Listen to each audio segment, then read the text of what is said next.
background was in turning around distressed businesses.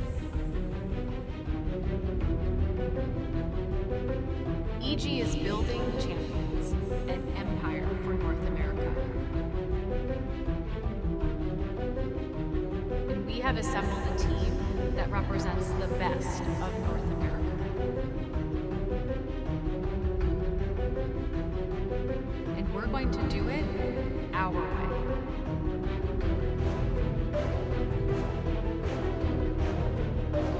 Fight us, and you will bleed.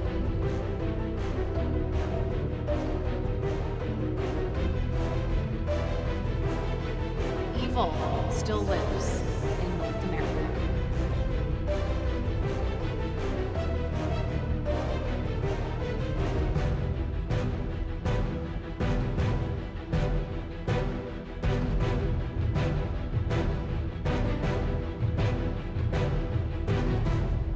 Remember, we are evil.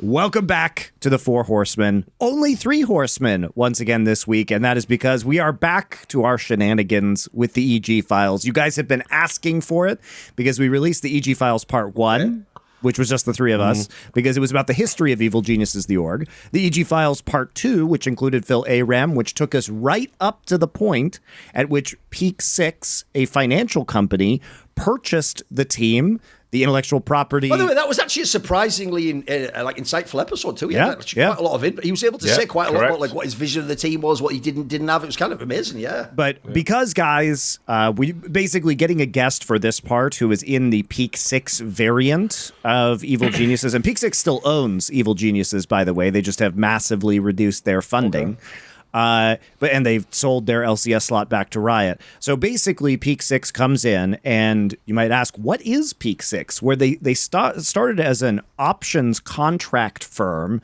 in the equities market, and then slowly moved into investments, financial planning, and grew massively. Based out of Chicago, they actually recently moved their offices, their headquarters to Austin, Texas.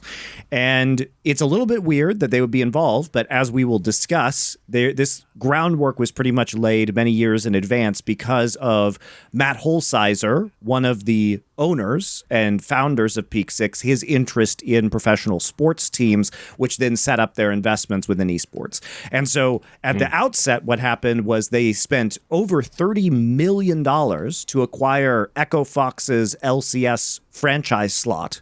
When Echo Fox was obviously in trouble from comments that one of their investors made, which forced a sale. That must be a fucking haunted spot, Monty. Holy shit, is that one cursed? Just passing that one around. That come from an Indian burial ground or something. Well, I know. And, Riot just purchased it back and closed it forever, so nobody else could receive the haunted spot. Yeah, the evil's been locked away now. Okay. And they also purchased the NRG Counter-Strike team for around $3 million, which was very successful at the time. And I'm sure we'll get into in this episode kind of the Counter-Strike end of things and their very bizarre approach to fielding Counter-Strike rosters. I'm going to put a heads up here. We are not going to be getting into the Danny stuff or the exit of Peak 6 in terms of selling their LCS spot back to Riot and the kind of downfall and dwindling of the organization to its very sad and pathetic point that it is at right now in this episode. We're going to need 4 episodes to get through this simply because there's too much to discuss, and we actually do need to set up a bunch of the key players within Evil Geniuses. Also, if you are a former EG person from this period, I imagine you do not want to come on this show, but if you would like to submit information that hasn't already been submitted to my esteemed journalist colleagues, Thorin and Richard Lewis, perhaps you're feeling more comfortable these days now that perhaps the worst is behind us. Perhaps there's some things that you want to get out there that haven't been out there before. This would be a great time to send them on over, because then it'll come up in the last episode. I mean, I'll jump in here and just say one of the reasons why we didn't record this episode, I mean, as far as I'm concerned at least, don't want to speak for my colleagues here, but the evil has been vanquished as far as I can tell. I mean, behind the scenes, I'm told Peak 6 are just like then they're so out on esports. They have no day-to-day involvement with Evil Geniuses anymore. They consider this to be one of the worst investments they ever made. And they have no interest in ever coming back. And it's like, great.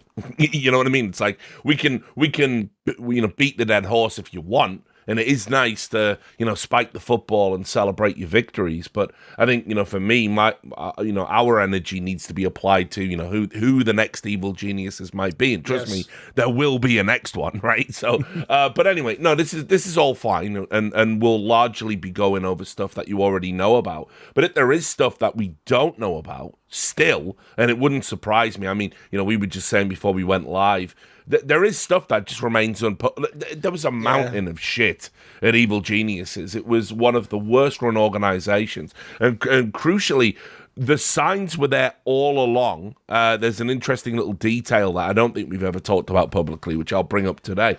But it's just... It's just a nightmare. And like I say, look, I don't mind if your organization is badly run and it costs you a bunch of money and you have to shut the doors. That's the way it kind of goes in esports. But when it starts actually harming people, as Evil Geniuses did, and this isn't just the Danny stuff. There's a ton of stuff around COVID and everything else.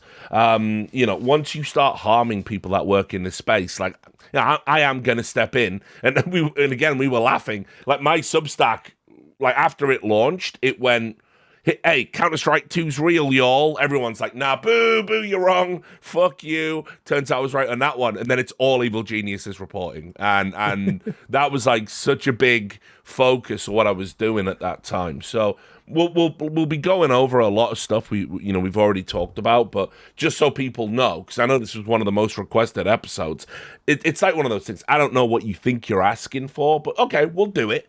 But yeah, largely for us, we wanted to put our energies into other stuff, I think. I think also, this is important because it's going to distill a lot of reporting that's been done to, some of the more core elements and give people another way to I'll give you access this information that may not want to read all those articles. Imagine we're on 4Play right now. This is the scene in the movie about a third of the way through where the FBI detectives go to that board where they've got all the pictures pinned of the mafia and they explain the structure of the families and the Cosa Nostra and who's like the made man and who runs this area. And the reason you actually need that, and this is quite relevant, is I've been finding this in certain other sides of esports that are on the competitive side, which is when you find teams that over and over again, it doesn't matter how many star players they have, how many great coaches, the same failures happen. What you tend to find is that is literally the rotten fruit bearing the rotten tree bearing rotten fruit. What you'll find is that it's actually people in the management or the ownership positions hiring the wrong people over and over again, and it's their bad taste or them not filtering for the right qualities that means the org keeps getting stupid people. And sadly, one of the biggest black pilling moments about the social side of esports for me has been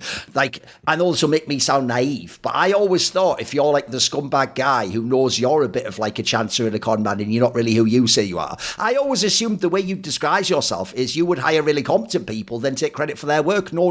Yes. As I've discovered in this case, and actually is quite ubiquitous in the industry, this applies to Riot Games, etc., is they tend to actually purposely hire incompetent people themselves who are chancers and idiots like that, so they can sort of, one, they know how they work and then keep them sort of on a leash, and then two, they never upstage them. So what happens is you get mediocre people hiring mediocre people, implementing mediocre policies, and hence, even in the server, this is why you end up with usually quite scuffed results like you had in other games. So one of the most bizarre things is, it isn't as simple as why did they hire that player? What happened to Danny? The real question here is, how did a Danny scenario ever happen? And that's what we're sort of tracing back here.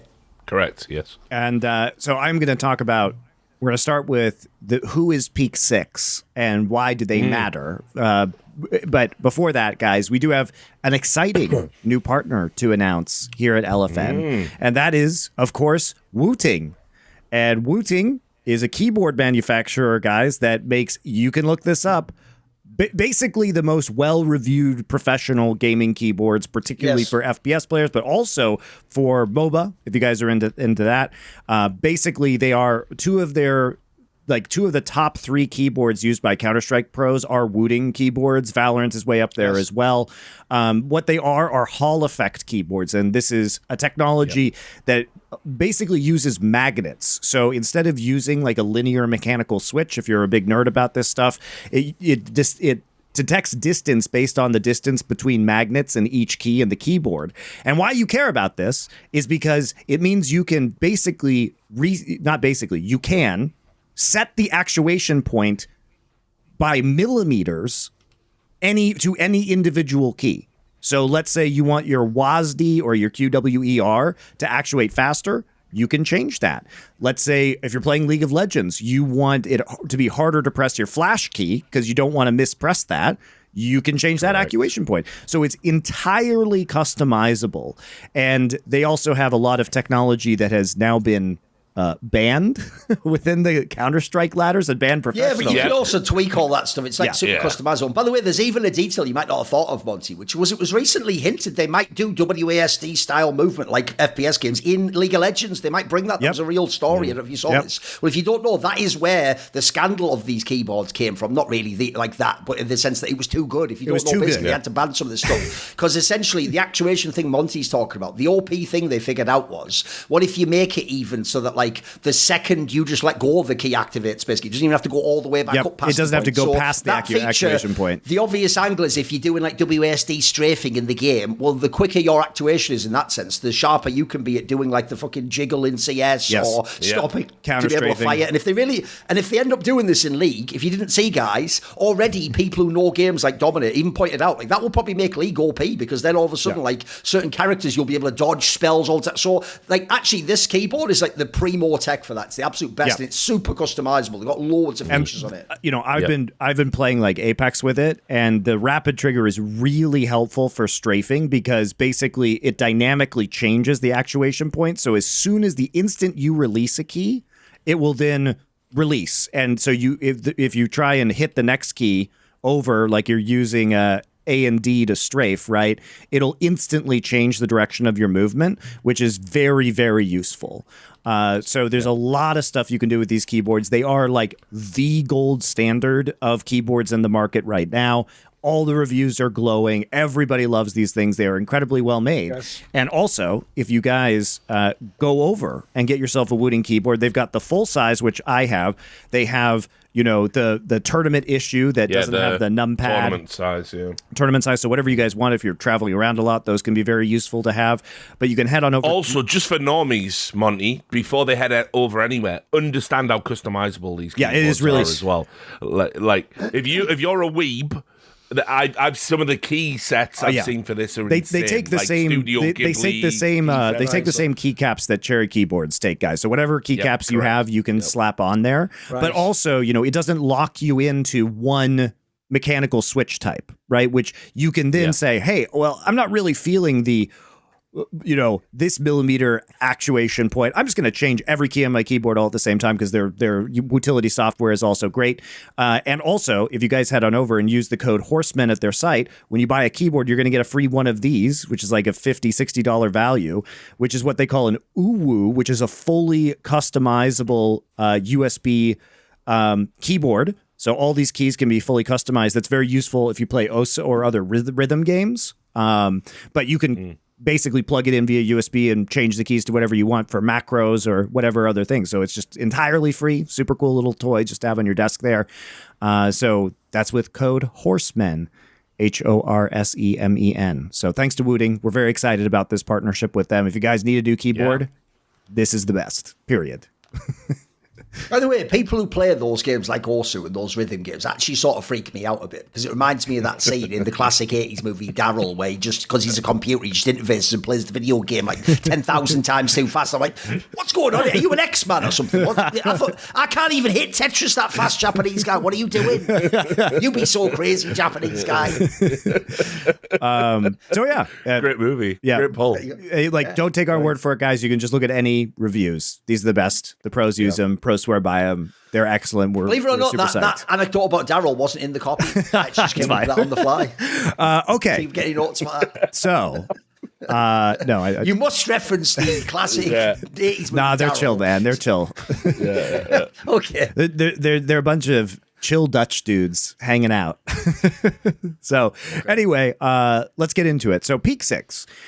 Peak 6 was founded by a husband and wife named Matt Hulsizer and Jenny Just, who still operate this company. Are these comic book characters? I know, right? Come on, man. So the more important one to our purposes, and the name's Just as well. Give me a fucking break. Who's writing this? The more important one to our purposes here is Matt Hulsizer, and the reason why is because he has been very interested in investing in sports teams, both individually, because remember, they are billionaires, okay? So they have made their fortune from Peak Six, from the from financial trading, basically. As far as I know, it's arbitrage, right? They basically sell like. So what they started selling options contracts, which allows people to basically buy or sell equities based on certain prices, right? And so when you enter an options contract, you would pay them money to have the option to buy the stock. So let's just say it like goes up, then you could buy it at a cheaper price, but you could also decide not to buy it at all, and then they would take the contract money. We don't need to get into it here, but they eventually spun out a whole bunch of other businesses, including... Well, the point is they've got the infinite money glitch, basically. They have financial technology companies now. They have like financial planning companies, I believe. And part of what they've done is invest in sports teams, both on an individual basis and as part of Peak Six. Okay, so this goes back because Matt Hulsizer has been very interested in buying sports teams for about 15 years now.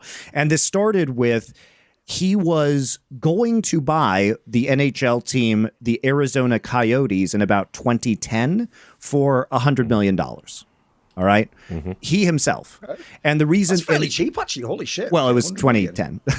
No, sure. And also, the Coyotes... famously, it wasn't one of the biggest ones. They weren't one of the biggest teams. They had a lot of financial problems, which is why now, if you guys know the NHL, they just moved to Utah and became what is going to be the Utah Mammoth. They just got the name for it. So they've been kicking around moving for a while because they were trying to get a new stadium and Arizona wouldn't pay for it. And as a result, as I understand it from reading some old ESPN articles, that is why Matt Hulsizer pulled out of buying the Coyotes, was because they were not going to, like, the city of Glendale, Arizona was not going to be chipping in for the stadium. And so the investment maybe wasn't very good. Matt Hulsizer is now presently a minority owner of the NHL team, the Minnesota Wild. And that happened in the early 2020s. And then also he has been in Europe either partially owning minority stakes of a variety of different soccer teams, both in the Premier League and in broader Europe. So he has kind of partially owned these teams and then not owned them at different times. So he doesn't own all of these presently, but he has been financially involved at times with AS Roma. He has been financially involved with Bournemouth. He was a minority owner in Bournemouth. He, through Peak Six and a joint venture, as far as I can tell, with Fosun, which is a Chinese company, he was a minority owner in Wolverhampton Wolves, which is important. They used to have the Wolves logo on the EG jersey, remember? Yes, and also I'll explain some of their financial shenanigans and the bullshit they were up to with the Wolverhampton Wolves in a bit, like when we get to that part. But this is all to say that Matt Hulsizer has been extremely interested in purchasing sports teams for a long time. And so I think when we were at the height of the esports venture capital craze, a financial firm may have taken a look at this and said, okay, like, to the moon, right? This is our chance to get into esports. And also, it must be noted that I do believe that, like many sports owners, these are vanity projects for billionaires. It's not necessarily good business, but it is fun. Also, it's a classic, by the way, a classic brand too, EG, as we discussed in those first episodes. So if you are buying in that, it's like buying an AS Roma. Like you want a recognizable brand. You don't want to start over. Yeah. So that's where Peak Six gets involved. I think that the sports thing was very much Matt Hulsizer, one of the co-founders of Peak Six, his interest.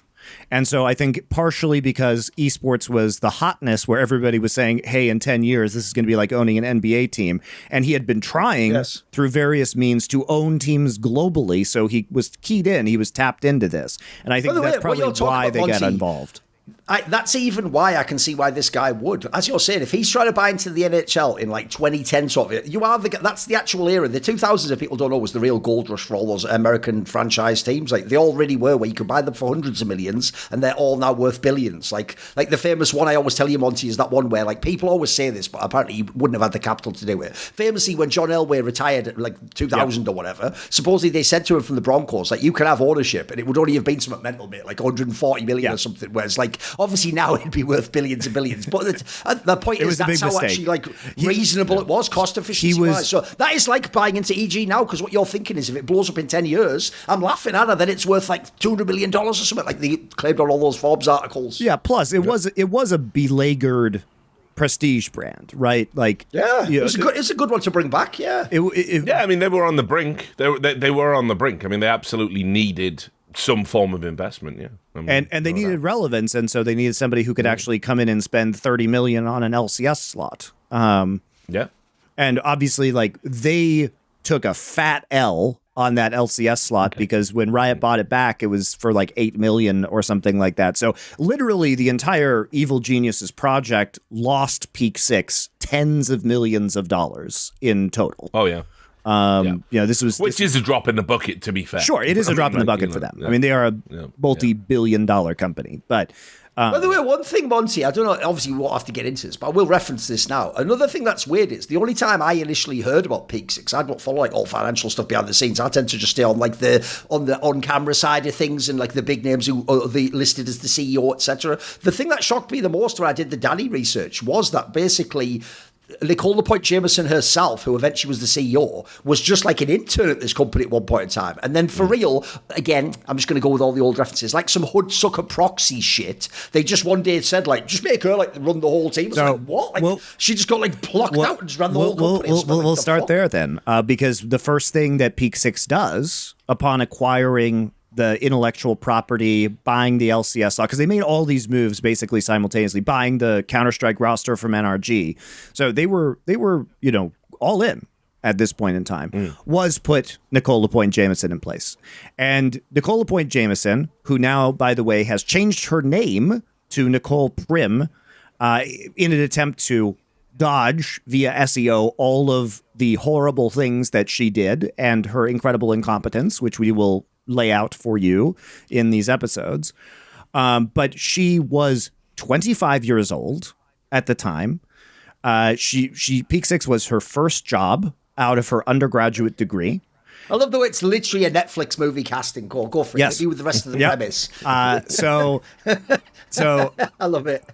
This person, and who has no interaction. He was here to shake up that stuffy esports scene and all those. We'll get there. I love it. We'll get there. Yeah. She definitely was. So she has no experience in esports. She has no experience in sports. She has no experience in media. She has no experience in video gaming.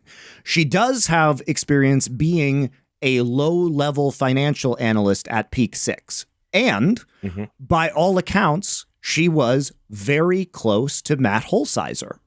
And if you go, I would encourage you guys, if you're curious, to go read Glassdoor reviews of Peak 6, which Glassdoor is a site that employees use to anonymously describe the workplace. And really funny if it's ever anyone related to esports. If you ever look up like Riot and stuff, it's great. You will actually laugh so hard reading some of these. They're really good. Yeah. There's some really good ones. But if you guys look at this, one of the primary complaints that you will see in many, many reviews is that there is intense favoritism at Peak 6. And the upper level management will choose their favorites and give them plum assignments and basically just wreck everybody else that they don't think is the best. And so if you guys are curious, my guess as to how this happened is that Nicole LaPointe Jameson / Nicole Prim became a favorite of Matt Hulsizer, and then she was given this fun new project because she was young, so I think they assumed she would understand it. But I think also more importantly in this case, as in many cases in esports, she probably hoodwinked him because we now know that she was a complete charlatan. And if you look at some of the TV interviews that she did, if you know the business of esports, she vomits this word salad of bullshit that basically repeats a bunch of very strange talking points, such as she was made to be on those panels, like why the future of esports is such as she was made and it's all the same stuff that people in this industry of you can pick the charlatans out because they say things like, well, it's, they've done research and 50% of gamers are women. So surely we must need to activate women in esports, as if like what they mean in those numbers is like that includes mobile games. And we're not talking about people who are interested in esports, right? These are not core. The joke PC is we don't really care gamers. about your grandma playing Bejeweled. That doesn't really mean that we need like we've got an unfair ratio of CEOs in esports teams. So, So well, I have a bit more on the background here, Please. which is kind of crucial. I think to understanding. Whenever anything happens, you have to look at the kind of perfect storm of circumstance around it. And so Nicole graduates in 2016. She ends up going into Peak 6 on a placement in her junior year. And her speciality was finding businesses that were in serious decline that Peak 6 could then invest in and theoretically build up. And so obviously, during that time, we'll never know the exact person that might have brought it to her attention or who might have done it. But ultimately, she was like, she came across esports, saw that Evil Geniuses was this company in decline. And I believe the reason that she was installed as the CEO is the fact that she was the one who identified it as an investment opportunity for Peak 6. But what you also have to understand is, at this time in 2016, and like, look, I don't care, by the way. I'll probably get called a chud or a sexist or a misogynist or whatever. I'm going to stand on my record and my actions. And like, I know all my women colleagues in the industry. Like, no one's going to come out and say I've ever been anything other than supportive. So fuck it. I'm going to just say this. In 2016 to 2018, the way you raised money as an American company, the way that you kind of got publicity as an American company is you leaned into this idea of, the pay gap still exists, and fucking there's all these representation issues, etc. Like basically everything. It should be said that they very specifically drummed up a lot of PR, which we will talk about, which said, and they wanted this to be said, this is the first Black woman in charge of an esports organization. That was a very specific point that they were making in a lot of articles that they set up, which we will discuss. Yeah, and so this is one of the reasons why we're so frustrated about the Saudi takeover of esports, because we watched all these American companies pay lip service to things they clearly don't believe. And I've done videos on this and talked about this a lot. Corporations don't care. They have no values. Yes. They don't have any values. They have a fiduciary duty, and they will wield that as both cudgel and shield. So when they're criticized for taking money from a tyrannical state, they go, but we've got a fiduciary duty. But also when it's like they want to move into territory and you go, oh, I don't know, some people aren't on board with this viewpoint. Well, we got a fiduciary duty to be in here. We're going to make money off this. What are you? You're a dinosaur? So, they're ridiculous. But the one thing I can tell you is they do not care. So anyway, at Peak 6 at this time, they are doing a program which is about helping women get into the trading space, trading experience for women, it's called. And they wanted to, and so they were marketing that and going, look, we're not like your other evil financial corporations. We love women. This is just what you did in America at this time. And so then they also eventually would move on, and this was a little bit later. So after Nicole's already been installed as CEO, they did a project called Poker Power. And Poker Power was, right, so just get this. It's an app that teaches you how to play Texas Hold'em, but it's for women. I mean, I don't even understand the premise of this. Like, what is the premise of this? Like, where's the gender gap in learning how to play Texas Hold'em? Like, what the fuck are you talking about? But anyway, they launched this, an educational platform for women to learn Texas. So this is no joke. I'm not making this up. Yeah. So you have to understand where the company was at, like just intellectually, and at also, this moment in time. One thing that when I was doing research on Peak 6's website that was very interesting is that at one point in time, they were releasing a large number of blog posts doing things like, here's a blog post that they wrote, promoting equity and compassion, Peak Six's 2023 DEI and philanthropy initiatives. Here's another one, exploring the benefits of diversity, equity, and inclusion in company culture. I found these guys because I was going through their LinkedIn, and they had linked these articles, but these articles strangely no longer exist on their website. So I had to go back and read them via the Wayback Machine. Whereas many of the other articles from this exact same time period remain active on their website. So you can see like they were very interested in many of these initiatives and have now deleted them in retrospect. Possibly because, you know, as we are aware, like Trump is going after this with the federal government right now. And perhaps they're trying to avoid that because private companies have been caught up, you know, in some of the federal government's investigations. But, you know, I mean, the problem with that topic, obviously, Monty, is technically that could actually be considered illegal discriminatory hiring practices. Which is why they have to protect themselves. But I mean, not only that as well. It's like, I mean, look, people, again, this is perhaps a topic too big to even get into on this podcast. But there is a lot of, there's been, like, if you're very, very progressive, you would call it a backslide. But there has been some cultural pushback in America against these values, and ultimately, you know, the average American person is broadly saying, and was broadly saying via the election of Trump and the Trump administration, they're saying, like, look, we don't necessarily agree with everything this dude's got to say, but there are a few things that we find to be anti-American in principle and anti-constitutional in principle, and unfortunately, this is one of those things. It's like, I've talked a lot about this down the years.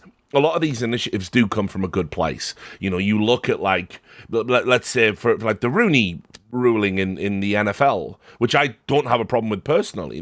For those that don't know, it was basically an initiative where when interviewing for a head coach, you would have to at least interview, you know, a handful of black candidates. The key thing is, it doesn't say you have to hire them; just says you have to at least interview them. Yes. And that was where it's like, well, how could you have a problem with that? But then the problem is, unfortunately, those slopes do be slippery. And what started happening broadly in America is people started kind of introducing this, like, we're going to advertise a job, but we want to hire a black person, or we want to hire a woman, or we want to hire someone from the LGBT. And again, I don't have a problem with this personally. I don't want to sound like a chud right now, but the problem with that is most Americans seemingly do, because America is the ultimate believers in, like, pure meritocracy for good or ill.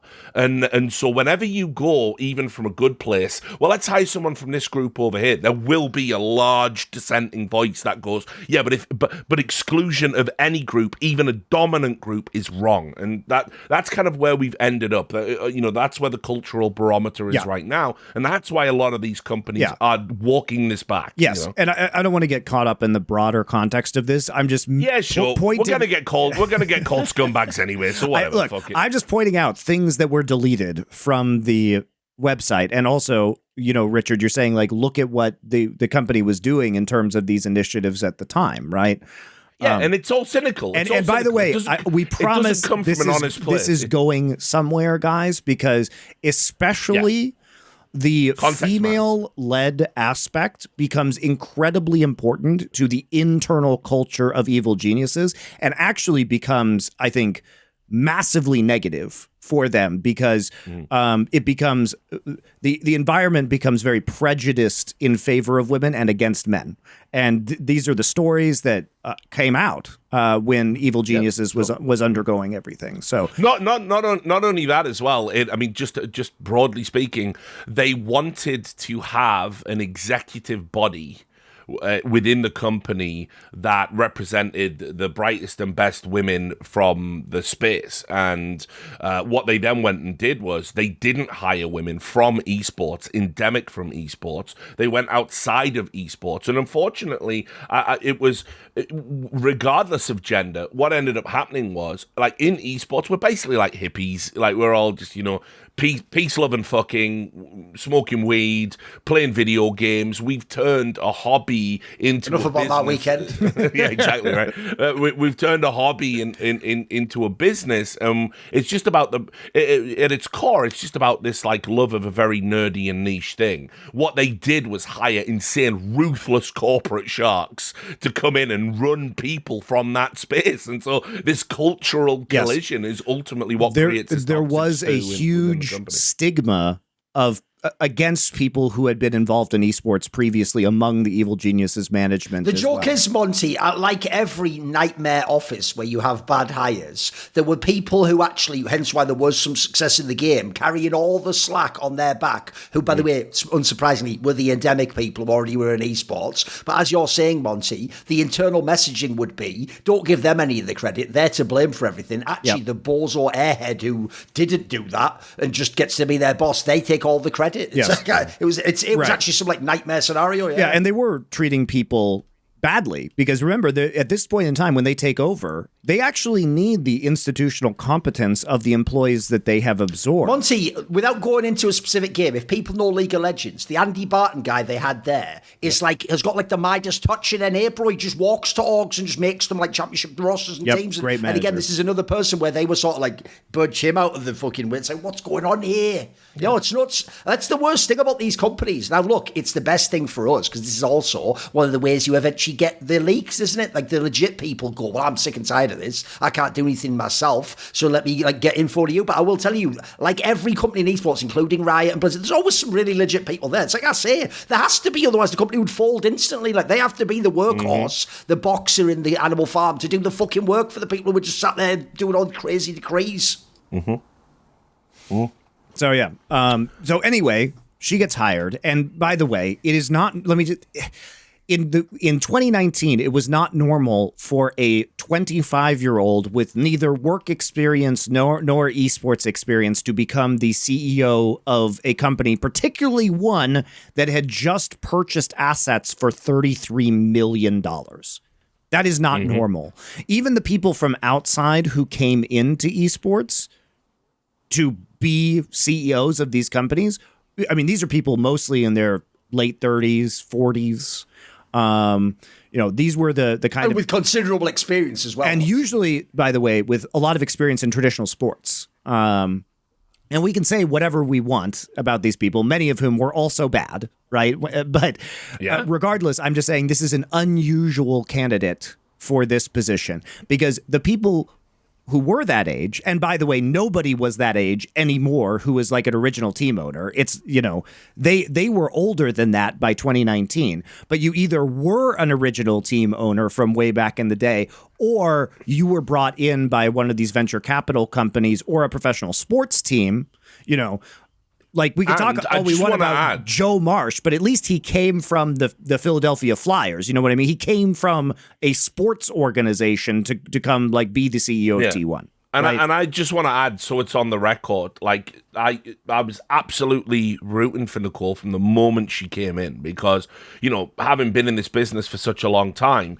there is a fucking generic nature in a way to a lot of these owners, and particularly ones that have come up through esports. They're not very imaginative, they're not very competent, they're not very exciting to talk to, they have a very limited field of knowledge. We were getting an Ivy League student phenom from supposedly from a fucking financial company comes in, takes over a legendary organization and says she's going to do all these fucking amazing things. I was like, I was invested in the success. I reached out to her. I was like, I'd love to talk to you on a podcast and stuff. That all nearly happened, like it was, but unfortunately, like I say, she was from a culture that was just so ruthless in terms of what it would do to be successful, that all of those people that were at Evil Geniuses that had high hopes, they realized very quickly, well, our job just sucks now. Our life just sucks now, and it's like she was, unfortunately, what I realized very quickly, and one of the reasons I took this story on,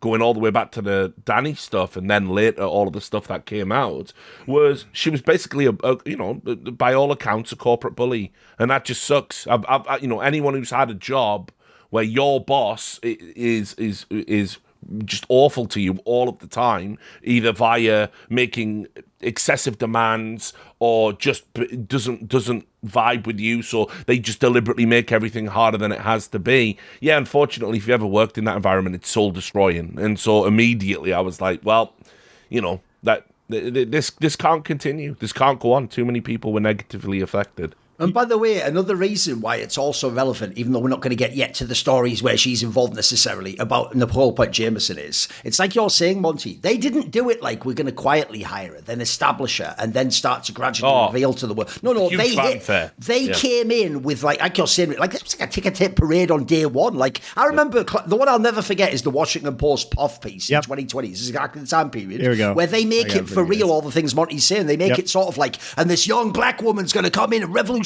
the industry. And even people who, by the way, at the time I had actually some I found them amiable by respectable people like Overly May, who's her mate in esports and is like a content creator. So they were all in the article too, saying I'll be reading the things that this. they're doing. Some of this stuff is like, when you read it now, it's aged really poorly. Well, I'm going to read. They made it sound like, put it this way, they made it sound like this person was the Lisan Al Gaib of esports. And it's important to know where these stories came from as well, because what was weird was that this person who really in 2019, 2020 had not accomplished very much.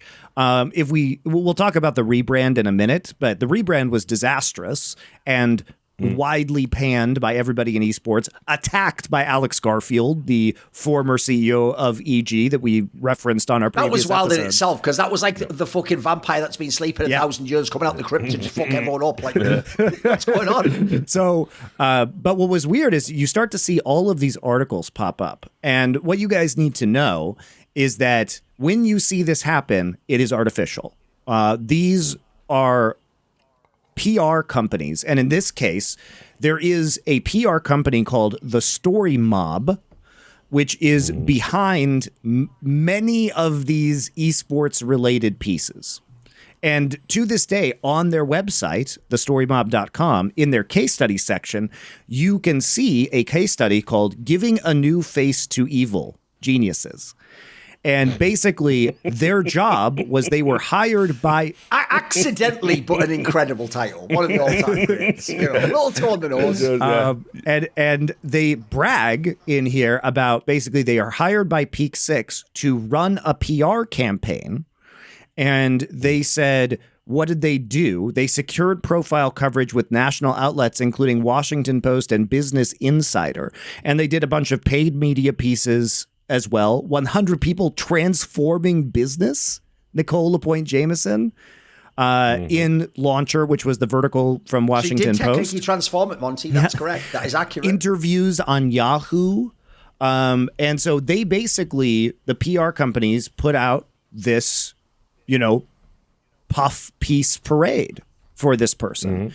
And while later... they did do things like win the LCS. They did do things like win the Valorant World Championship. That's not what we're talking about. They won Counter-Strike tournaments too. All sorts of things. There was a lot of success early on, But it sounds so ridiculous to read some of these pieces and you realize that this has just been entirely manipulated by the Story Mob's PR spin doctors, right? And by the way, if you go look at what the Story Mob's doing now, obviously they are planting stories about the Esports World Cup everywhere as well. So it's like, it's just so fantastic that this is also the PR firm responsible for pushing, by the way, also a company run by women. They're pushing. That's wild that they're doing the EWC, exactly. Yeah. They're pushing out like, hey everybody, look at this incredible, fantastic example of a female executive that's going to change the esports industry. Now, by the way, this person absolutely couldn't operate in Saudi Arabia, which we're also doing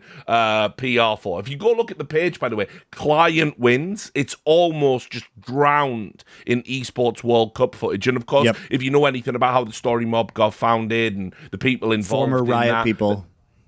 Former and Riot ESL people. And ESL people. Yeah, correct. So just saying, that you will never run out of irony in the esports industry. And by the way, I'm going to start to read some pieces from this Washington Post article that are hilarious, by the way. It's a classic in retrospect. Yes. Listen to this.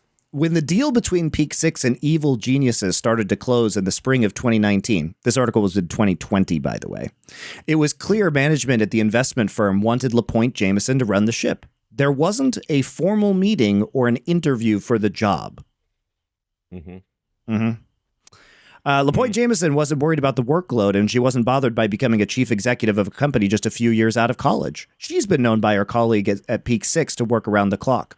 Early in her tenure, LaPointe Jameson cut short a dinner with Avalie May and ran with her through downtown Santa Monica to get to the team's offices after getting a distressing work call.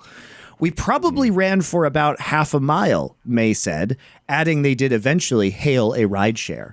I was completely out of breath. She was still taking this phone call like a freaking champ, not even breaking a sweat. I love the way they think they're writing the fucking script right now, Richard. What is this? This is like the scene out of like the movie where Anne Hathaway is like, I've got to get to the office. There's a crisis going on and only I can handle it. Half a mile. Half a mile. Okay, guys? Half a mile. That's like 2/3 of a kilometer for you guys. They like make it sound like it's a marathon, though. True. I run like a 5K after doing an hour of weightlifting 3 days a week. Okay, so what is running a fucking half mile? It's bullshit. And then they're like, but we did get an Uber. We did get an Uber. I know why even put that detail in there at all. And helping the gig economy. So, also, shout out Biff from Back to the Future 2 when he takes that like cards round the corner, just takes a taxi round the corner. But like what? Like what is this? This is like the world's shittest movie. I know. But I can't lie, Monty. When they say it, you do start picturing, the fucking feel good Hollywood movie of this. Don't you? Like, quick. Emergency! Get down to the office right now, Nicole. Only you can save us. Ovally, let's get it. Bloody hell, let's run there. Oh, let's get a taxi. We must get there immediately. Only we can save the day. I love it. As long as I let the bullshit go, buddy, I'm there. It's the theatre of the mind. It's great. It's amazing. They talk about the rebrand and how Alex Garfield criticized them. But they did a second rebrand, and that one was better. Yeah, exactly. That old stuck in the mud Alex Garfield. Of course, he had to critique these young, brilliant, vibrant women with new ideas and perspectives his old dinosaur brain wasn't ready for. Oh, I love it. I fucking love. What I love is like the build-up is that it's so you can tell whoever's writing this. It's so righteous, isn't it? It's listen to this. So a lot of what they did too, if you guys remember, they used to show these videos of her like sitting in a throne as part of Evil Genius's like rebrand. And so this is also a quote from this article from Phil Aram, who was a guest on our last episode. Not only did they do a lot of PR for her, unironically, in the esports marketing side, they made her like one of the stars over some of the fucking pro players. Like, and by the way, they had pro players like Sumail in Dota 2. Yes. And they're putting her in the videos. But wait, it'll get better. Genuinely, this really was a bizarre vanity project, like you say, on some level. When the Post asked Phil Aram to describe LaPointe Jameson, the first thing he said is she's incredibly private. In interviews, LaPointe Jameson shied away from talking about herself. Candidly, I could do without the public-facing element, LaPointe Jameson told the Post. Said to the Washington Post in the first year of... However, I wouldn't be doing my company or the ecosystem a public service without being a voice. It's her divine duty to be a voice. Yeah, and by the way, no one knew who she was, gave a shit, or wanted her to be the queen on the throne in these videos. Nobody cared. No. I mean, I will add, probably Riot liked it, but other than that, yeah, I agree. I do agree. I mean, around that time, think about it, guys, around 2020, I think they were sort of begging for a win. Some would say, Richard, they sort of wanted to seem like they embraced them in many ways. Yeah, correct, yeah. So, can't think of anything else that was going on to parallel. By the way, Monty, one thing I always love, like as always, the devil's always in the details. It's the little side shitter sort of like flavor text they throw in, Monty, that always has the pure hilarity. Like, I didn't even notice this part where it goes, Evil Genius's chief gaming officer, Phil Aram, who led the company before the merger, likes to point out that in college, LaPointe Jameson used to play high-stakes Monopoly. No, please, it can't be. You know what? Spoiler: you should go directly to jail. Do not get. The jokes are all there. They're all there. For fuck's sake, I know it's too on the nose. So, the reason why this is funny is because obviously the puff pieces that we will get to upon her exit, where she is called the Warren Buffett of esports. You know, it all starts to like line up, guys, as to what you think about this. But the story mob is responsible for these pieces. I don't know why this Washington Post journalist just ate this hook, line, and sinker, didn't ask any questions. You know, what they do, by the way, is how this works is they contact the papers or specific journalists, typically people who don't know about the field, and then they just feed them bullshit and hope they write it. And that's what happened here. I mean, also, yeah. I mean, like the journalist in this is a willing participant, and so just so people know how the intertwined, you know, kind of worlds of PR and journalism, you know, kind of exist. It's like basically the story mob has a bunch of, you know, what you might call friendlies in the press. You know, they call up, like, they know the editor of the fucking tech section. They get on the phone and say, hey, want to assign one of your journalists to do a profile on a hip new esports CEO? You're going to love a story, blah, blah, blah. She's come from finance, you know, done all this stuff. They then send the journalist out there. You know, you're going to hang out with this person all day, maybe do some catch-up work, you know, on the thing. And then you end up writing this piece. And it's essentially, you know, everyone wants to write that, like, you know, glittering heart. Oh, you'd never believe. This is why it sounds like a fucking movie script. You know, it's probably like it is 50% Nicole, sure, self-aggrandizing, and you know, probably 25% the story mob, planting seeds. Journalist is a willing participant in writing it up this way, and that's just how that goes. It's like it's actually sickening in the American media landscape. There's no more fly on the wall journalism. You know, you are participatory in the bullshit. No, the joke is this is better as a piece of PR than EG's own PR people could ever put out. That's what's so stupid about it. Like, there is no signs of actual journalism. There's no push. There's no ask about difficult topics. No, like, what about your experience? None of the things you'd be asked normally in any job. These puff pieces also emerged when she was, quote, left the company, unquote. And I'm sure the story mob was behind that as well. Both her cover-up as well. Both her entrance and exit was incredibly curated in the media space. Absolutely. Yeah. And by the way, these would have just not been big stories. Like, we saw other, as we mentioned earlier, you know, sports executives with way bigger resumes move into esports, and nobody ever covered that, right? You guys who are watching this probably don't even know who they are. I can tell you, people like ESL have for real had, and the Overwatch leagues of the world. Some of these companies have had like people who are like commissioners of the NFL, almost level shit. Like, people who've been at very high, not literally that, but you know, like very high level positions who've worked for like giant sports companies, and you never see anything about it. You don't have some great mass. Wow, the new saver of esports is here. They just quietly come into these companies and do whatever they do. Yeah, I mean, I'll give you. Here's an example. There was less. There was less fanfare around Joanna Faris, who, again, came from the NFL, was very successful over there. You know, like, also a black woman. She's come into this space. She ran the Call of Duty League. That's been one of the few successful things in sports. And also, right? I will say, as far as Johanna Faris goes, had an extremely good reputation within Blizzard and Activision. Oh, right. Very well liked, seen as extremely competent. Glowing reviews. But I guarantee you, probably 95% of the listeners don't know her name. And she's now the president of Blizzard, by the way. She's the chief. Yes, she's in charge of all of Blizzard. So she got promoted from commissioner of CDL to running all of Blizzard. But she's very well liked. Yes. And again, you will notice, like, Blizzard hasn't had... I mean, they went through a period of like just 4 years of just L after L. I was just insane. Like, I've never seen anything like it. Like, just totally sped off into the distance as worst company to ever touch esports. Riot were like, holy shit, there's levels to this game. You know what I mean? And it's just like they became the Jordan of fucking up, right? But now, you know, they've had some W's, and you know, these things aren't a coincidence. You know, there are people out there that are competent in demographics, that you might want to hire from.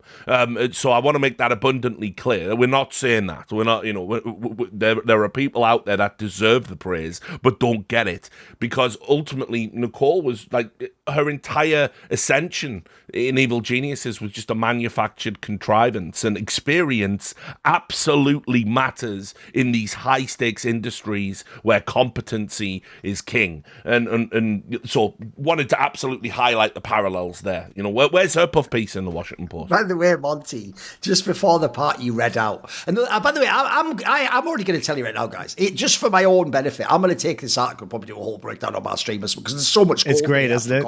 Like, I've only referenced small parts. This is one myself. of the best pieces. Yeah, there's a part here that, again, think about how cognizant this is of what's about to happen. It's crazy. It goes, this is all Otterly May talking to the Post. She goes, I know that she was worried when they did that video where she was on a throne and she was all like, we're evil or whatever, right? It goes, I know that she was worried that it was giving off the dominatrix effect. But I'm like, girl, you're killing it. You got it.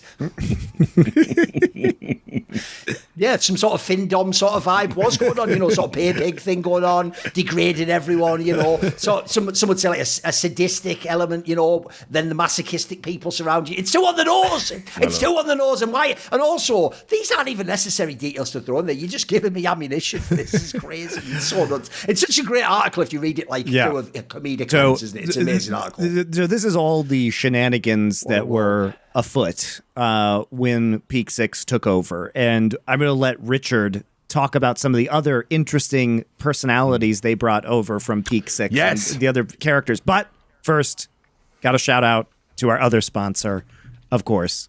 That's going to be Turtle Beach. They make some great headsets. This is the Stealth 700 Gen 3. As I say every time, the reason why I'm not wearing this is because it doesn't have a wire, which is useful for you and useful for me 99% of the time. But when I need to hear myself, I need to have a wired headset into my mic when we're making content. This is also a Turtle Beach headset. It's the Atlas Air. It's the open back. It is also wireless, but it has a wired option that I use. But this one, the Stealth 700 Gen 3, is like their latest tech. Look up reviews. Audio quality is excellent, universally praised. But what's so cool about it, as we've referenced before, is that it has two USB dongles, and so you can plug one in your console, one in your PC, or one in two different consoles if you like, and all you have to do is push one button to switch between them, which means you're not pulling out a bunch of like USB dongles. And it has simultaneous Bluetooth, so you can use it on your PC or your PS5, and you can hook it up to your phone and listen to a podcast, take a phone call, or take a Discord call with your friends, whatever you listen to music, whatever you're going to do, and you can independently control the Bluetooth volume and the console or PC volume, so you get the right mix. Controls on the back there. Yeah, you get the right mix in your headset. It's incredibly comfortable. They make really good headsets, guys. This is closed back. If you want open back, they have the Atlas Air. They also have mice. I love the Rocket. This is from Rocket because they bought Rocket, the Cone mouse, which is, if you like a wider mouse, is great. It's been my favorite mouse for years. They have flight sim stuff, driving sim stuff. They have a new leverless fight stick that I've asked some people in the FGC about. They say it's really good. Their new leverless fight stick, just make top quality stuff. So we really appreciate Turtle Beach being here. So. Wait. I'll the code or something. Yeah, we got a code, right? Yeah, yep, we need the code. Sorry. You guys can head to turtlebeach.com and use code HORSEMAN. That's MAN singular for 10% off your entire order. Anything you guys want, 10% off your order at turtlebeach.com with promo code HORSEMAN. After your purchase, they'll ask you where you heard about them. So tell them the Four Horsemen, plural, our show. Tell them we sent you, and you guys can get the ultimate immersive gaming experience with Turtle Beach today. It's great. Now, introduce the remainder of our cast. This is like so Shakespearean. I love it. Right, so ultimately when Nicole comes in, right, there was a lot of talk about who should be CEO, and I mean, this is how it's always been framed, apparently. I don't buy this, but whatever. And there were, and this is why the original idea apparently was Philip was going to be CEO, because Nicole didn't want it, right? That's what you're supposed to believe. I absolutely do not believe that for a second. But they made Philip like he's COO or something at this time. But so ultimately, just understand, they could have had a CEO that not only had experience in esports, but also had a working knowledge of Evil Geniuses, its complete history, was there for some of its successes, knew everybody in the company, was well liked by everybody in the company, and they chose Nicole. So I'm just putting that. And also was able, as we discussed previously, to run the company on a shoestring budget when they basically were completely hamstrung by the Twitch ownership, and he still was able to make teams work. He was even giving up his salary at one point in time, bro. Correct. He was giving what fucking executive would give their salary up to run the company? And this is why this quote that I'll read you from my reporting. This was what I did was I interviewed like dozens of sources and then assigned them a number so they could preserve anonymity. So this individual is source 4, right? And the quote from source 4 said, Nicole would say all the time she didn't even want the position in the first place. She wanted to be on the board, but they put her as the CEO. Then she would spend a lot of time talking shit about the previous EG management, even though a lot of people still working at EG had worked under them. The general consensus was, what do you mean? EG was a great company. We all loved it, right? So then, because of this feedback that like, oh, the executive body was bad, blah, blah, blah, blah, blah, they brought in, at the start of 2020, Jessica Hammond, and she comes in. Initially, she was meant to be the HR person, but she decided that that title wasn't sufficient, that it being an HR executive sounds a bit reductive. So she changed her title to Chief Culture Officer, right? Which is just great. And so ultimately what you have is you now have the chief culture officer, whatever the fuck that is, and a CEO that have no experience whatsoever in esports. Like imagine that. You're an esports company and your chief culture officer, you know, the culture that's meant to permeate through, I don't know. I don't even know what esports is. And so anyway, she comes into the company. And I've got some great quotes again, which I'll just read. Source 2 said, Jessica didn't know esports at all either, by the way. Peak 6 didn't bring in endemic people, but the people they did bring in pretended they knew what they were talking about. Jessica didn't even know the names of the players on our roster. We had PPMD, a Smash Brothers Melee player, on our Smash roster, and Jessica would ask, what's a PPMD? And I think it took her like a year to remember it was a player. People have to think of sports to know how crazy this is. This is like going to like the fucking Lakers and going, LeBron. What's a LeBron? I know that. It would be comically out of touch if you did that.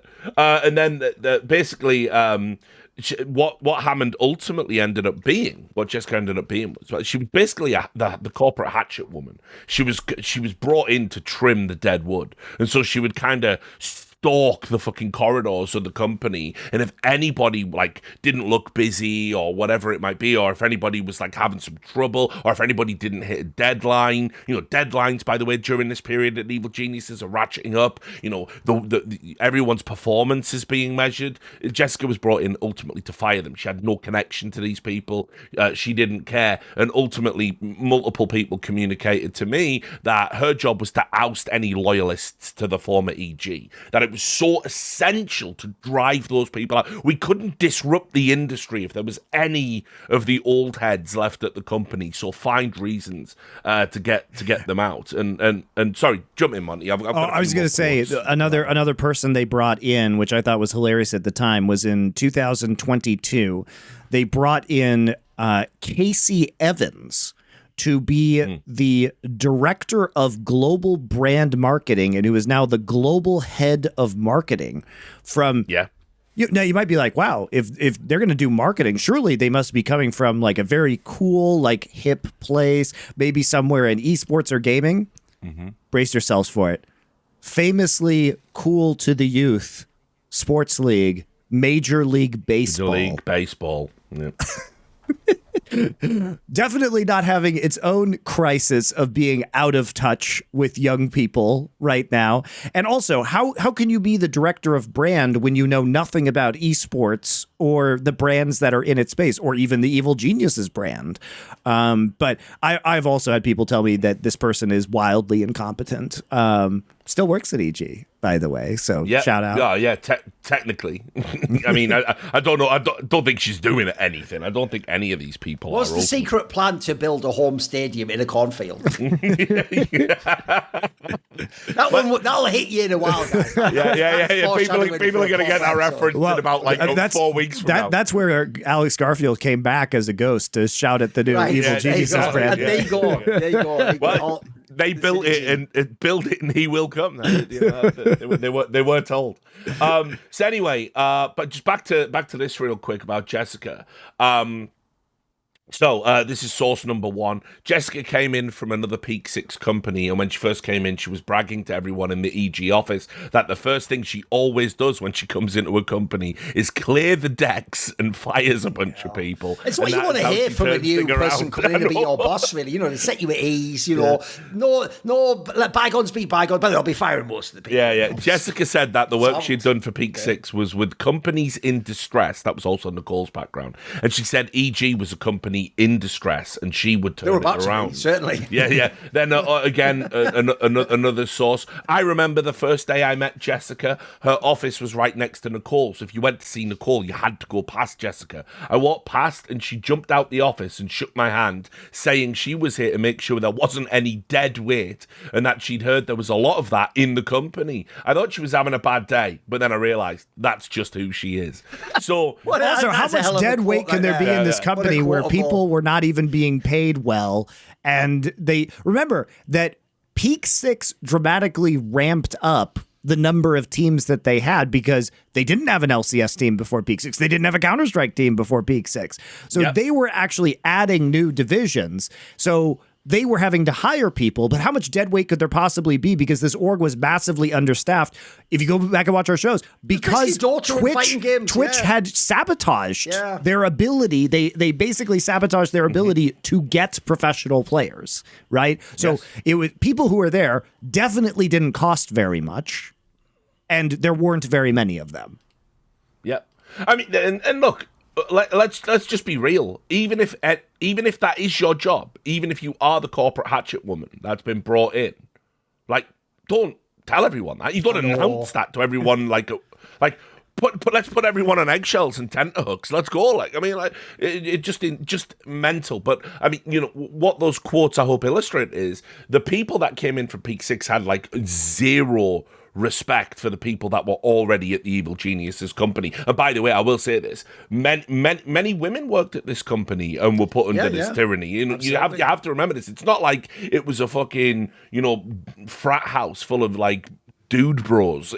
Evil Geniuses was not that company. There were many highly competent women working at this company that were essentially, immediately put on notice because they weren't Peak 6 hires, and what they wanted to do was do this reshuffling through the company, so because they believed their people would be more competent than anyone could be in esports, without realizing that a niche industry requires a knowledge of said niche industry. So, I mean, at that point, you've got pretty much an entire executive body of people that have been brought in from outside of esports, and not just outside of esports, like Monty points out, industries and businesses so divorced from what esports is that this absolutely cannot work. And the people that have to make it work are being told, if you fuck up even in a little way, you're gonna be fired. And so there was another. See, I did a series of articles on my Substack called "Living Evil," right? Because that was their great, reference. Live Evil. They lent into the Live Evil, which is a good catchphrase, by the way. Shout out to them. That's some good branding. Unless you then do actually secretly do evil stuff. That's the concept was good. I agree. Yeah. And so look, right. The thing I want to impress upon everyone is, and this will go to the Danny story when we do the part 4, but there was an absolute minimal concern for anyone's like mental health and physical well-being within this company. And that's crazy to me, because very often where you find people have a sensitivity to, you know, oh, well, we want more women in the company or whatever it might be, where people have a sensitivity to those issues like underrepresentation. There's generally a sensitivity to things like mental health. You know, it's like it tends to be, you know, Wolf of Wall Street style industries where everyone's like, you know, hopped up on fucking cocaine and liquor the whole time, where like if you have a mental breakdown, you're a pussy. You know what I mean? Like that, it's that kind of thing. Generally speaking, where you bring people in from these types of backgrounds, they're gonna like support you. Well, there was absolutely none of that, which is especially crazy because they partnered with a company called Healthy Gamer, right? And Healthy Gamer called themselves, they heralded EG's leadership, quote, in the mental health space, and said it was an example for the rest of the esports industry, which is just, again, the way people in esports launder each other's reputation, and then when finally all the skeletons come tumbling out of the fucking closet, and then everyone goes, well, how was I supposed to know? Well, don't blindly go in and launder someone's reputation for them, enabling them to do the very harm you say you're against in the fucking first place. I think what's difficult, too, is that, you know, basically when all these puff pieces go out, the cult within evil geniuses begins to form, right? Where people start to believe the puff pieces that are written. And because there was at this company such an internal drive to like hire and empower women, right? And because they were issuing, the Story Mob and EG were issuing all of these pieces about it, people start to get high on their own supply, and they start to get very self-righteous and combative on social media, which is like obviously the famous GamerDoc incidents that started to occur, where, by the way, even her particular rise is actually a microcosm of all of this shit that we're talking about. Because as Richard says, it's not like it was a company that was just fucking people like from a Call of Duty lobby in 2007. There was women who worked there who were from the esports industry who did real jobs, but not only were they actually marginalized and eventually pushed out by these dickhead women who were totally different people who weren't from esports, but as I said at the beginning of the episode, they almost went out of their way to themselves hire and promote people who knew nothing about fucking esports, because then it could be all the praise to them. So one of the maddest examples is GamerDoc, because the way I remember, this is one of the reasons, by the way, guys, why you have to be really careful when you get like an internal source about actually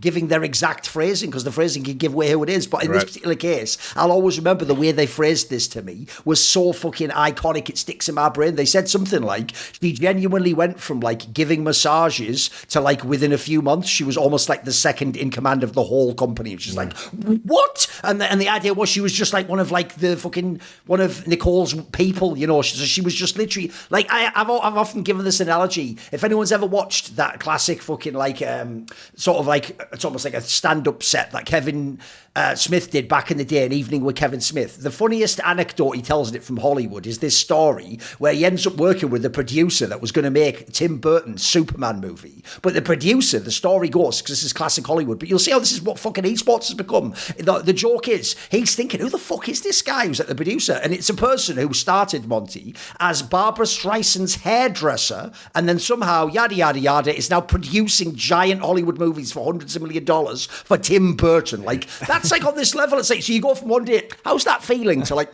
I think the new division, we should bring it. What? So these stories are like something out. By the way, in the movie, this would all be great if you then had incredible success and you did revolutionize the industry. If you don't, these stories in hindsight look really stupid. Yeah, correct. And like you say, I'll just add on to the GamerDoc thing, because I think we'll probably talk more about her. I would even recommend maybe we extend an invite for her to come on the show. I actually think she might consider it. Oh, fair enough. I've talked to her. She's kind of stepped away from esports for a break, but I'm increasingly of the mindset that while it doesn't necessarily absolve you the silly things she did, like, you know, publicly being combative with people that just for very mild critique. I will say my read on the situation is I think she was similarly pressured to kind of fall into this culture. You know, she was well liked by the, you know, the cadre of executives that we're talking about now, and I think that's why she felt she had to behave in the same way that they did. And I'm pretty sure if she was here now, she like with us, she would say, "Yeah, I definitely took my eye off the ball, and I was looking over here when I should have been looking over there." You know, and you know, that's my read. Anyway, what I I'm will saying say, I put it this way: after I exposed a bunch of the silly things she'd done, it was mainly just PR misspeaks and stupid things like that. I will say, when I exposed that, I know that like some of the people she was combative was people like Cassard and me, and she actually did reach out to us and try to basically do some sort of like private makeup.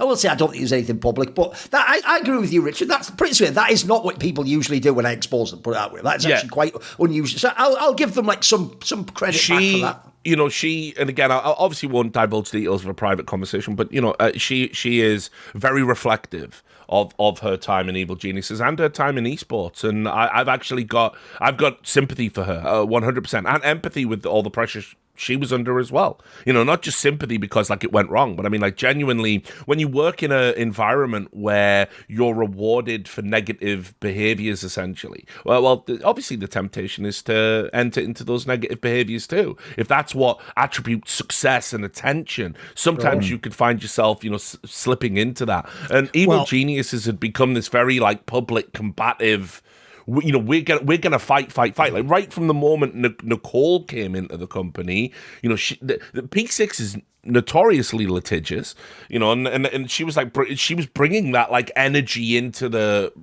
company. Oh, they also NDA'd the fuck out of everyone. Also, their strategy, by the way, it's in general, you're great. Also, the strategy in general for PR was the G2 approach of like, we're just going to banter everyone and be like, hey, fuck you, we're the best. So like, yeah, they didn't try to come in soft. They were essentially double dipping because if you want to be the banter lords or whatever the fuck, and you want to publicly say we're the best and fuck everyone else and this person's wrong and watch what we're doing and no. Well, unfortunately, you are inviting critique. But then if you want to use like litigation and other clandestine methods to then silence your critics, that's never going to play well. And to that point, and sorry, I'll let you just jump in a moment, Monty. But just to get these minor stories out of the way, obviously, and again, I brought these stories. They literally were like going after, like, so for instance, if you ESL made a joke about them. They were doing like a skit, and the skit was it was like whose line is it anyway? And the skit was things you wouldn't hear at an Evil Geniuses boot camp. And then like Henry G like got up and said something like, "Oh, shall we practice really hard and win our games, lads?" Because you have to understand how bad the CS team was at this point.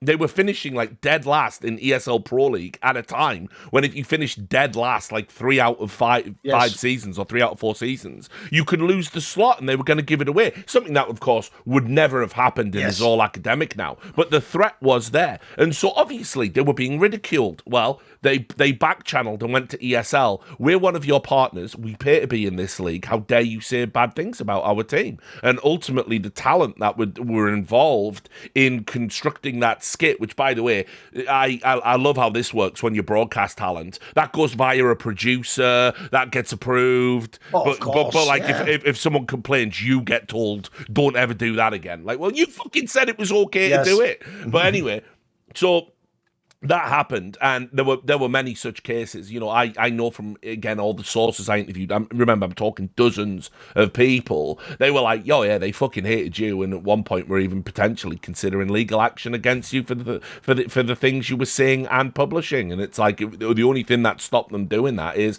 obviously, as a journalist, my reporting is protected, so it's protected speech. And so I mean, this isn't paranoid either, because in your reporting, Richard, Nicole LaPointe Jameson is is quoted by your sources saying that they're going to send lawyers after people to rack up legal fees until people lose their houses. So they're not even interested in whether they win or not. They're interested in, she's giving instructions to lawyers to keep the opposing lawyers on the phone to bill as much as possible so that people lose their house. I mean, we're not talking about somebody who is psychologically well making these decisions right now, and they are very litigious to the point of ridiculousness and spite.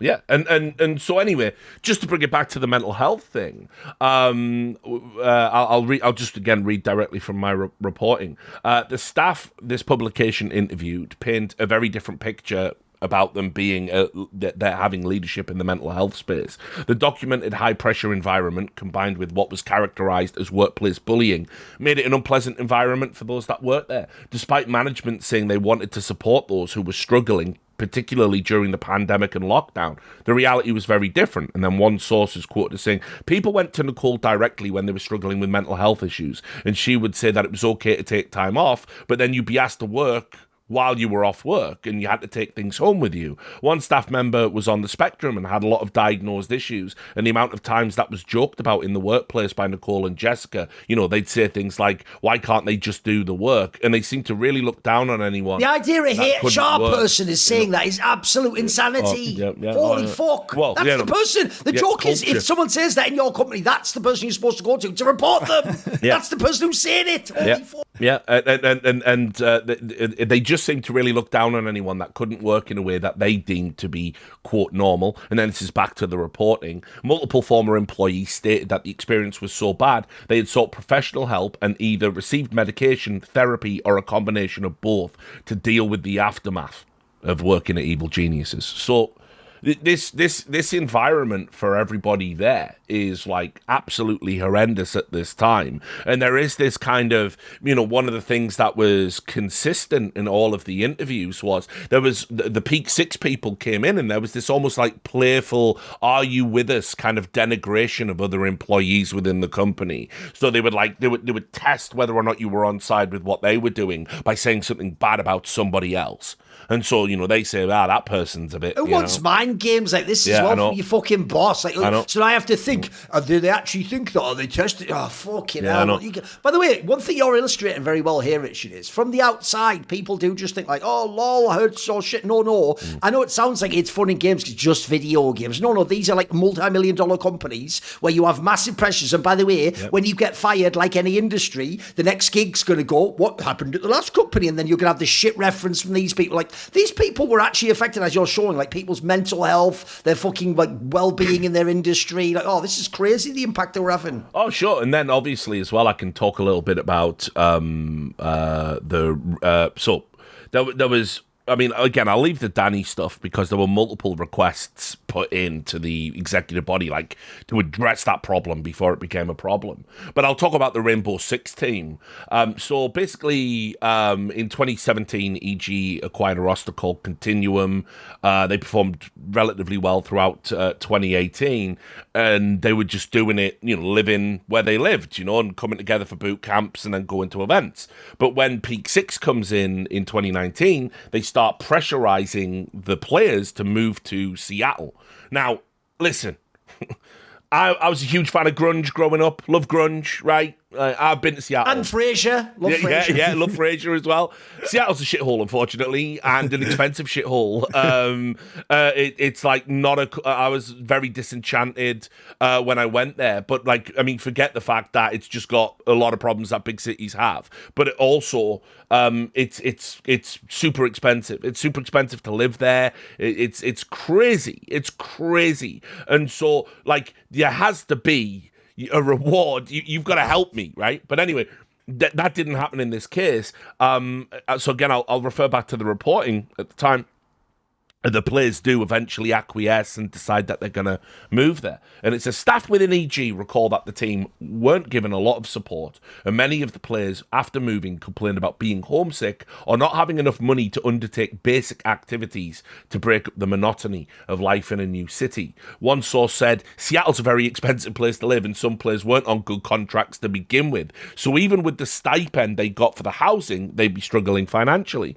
EG wanted them out here, though, so these guys went from being happy and comfortable at home to living in a city they didn't know and could barely afford. Even after, when people were let go, you'd just be stuck with a lease in Seattle. So the problems last even after you're out. And then another source, a different source, says they had a lot of players that they basically pressured to move out to Seattle, and then they were pretty much left on their own out there. Lots of them started getting homesick or having other mental health issues, and Nicole didn't give a shit.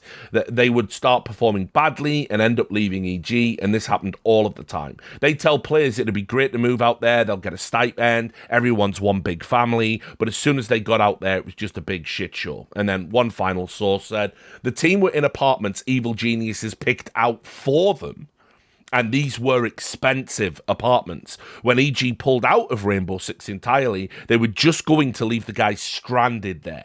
So management had a huge internal battle about getting the organisation to do the right thing and pay the remainder of their rent. So that's your leadership in the mental health space, by the way. Also, mate, those are the types of stories I thought we left behind in esports 10 years ago. Yeah, correct. Like, the idea those are still happening now is crazy. Yep. That's so unethical, in my opinion. Yeah. That's what you're saying, Richard. Yep. It's not like we said, get an apartment. No, we'll help you get this one. Oh, it's top fucking dollar. Oh, you're fired, by the way. Enjoy that rent and that fucking lease you locked in. Yeah, because that's the thing. I mean, like, look, we've certainly done our fair share of relishing declines of esports organizations or projects like the Overwatch League, or maybe even games developer studios, crashing,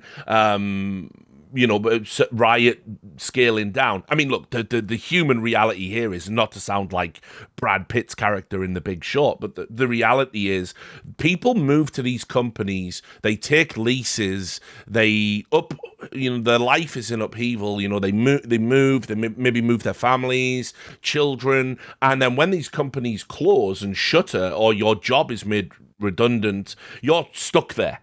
And that can be very, very bad for, anyone that, say, for instance, say you've lived your whole life in one city, one country even, you move across the world to go and live there, you take your family, and then 3 months after you've done that, you're told you live here now. You just live here now. And obviously that has happened a lot in esports, which is depressing. Yes. It's very depressing because we've seen this happen to people we care about. And obviously in people we kind of find it like maybe we don't have as much sympathy for, but broadly speaking, if a company is going to pressure you to fucking move, I do think there is some sort of ethical responsibility there that should things not work out, they have to kind of either we'll cover part of the rent at least, like there has to be some sort of parachute payment to fucking help you within a set time frame. There just has to be, especially when these for actual employees, often there is some sort of severance agreement, but for a lot of these contracted players, if they drop the division, it can be very brutal because they can just terminate your contract.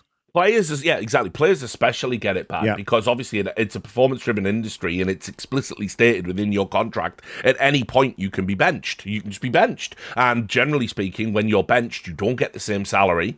And ultimately, when you're benched, you're in a sort of contract jail. We might get time to talk about that.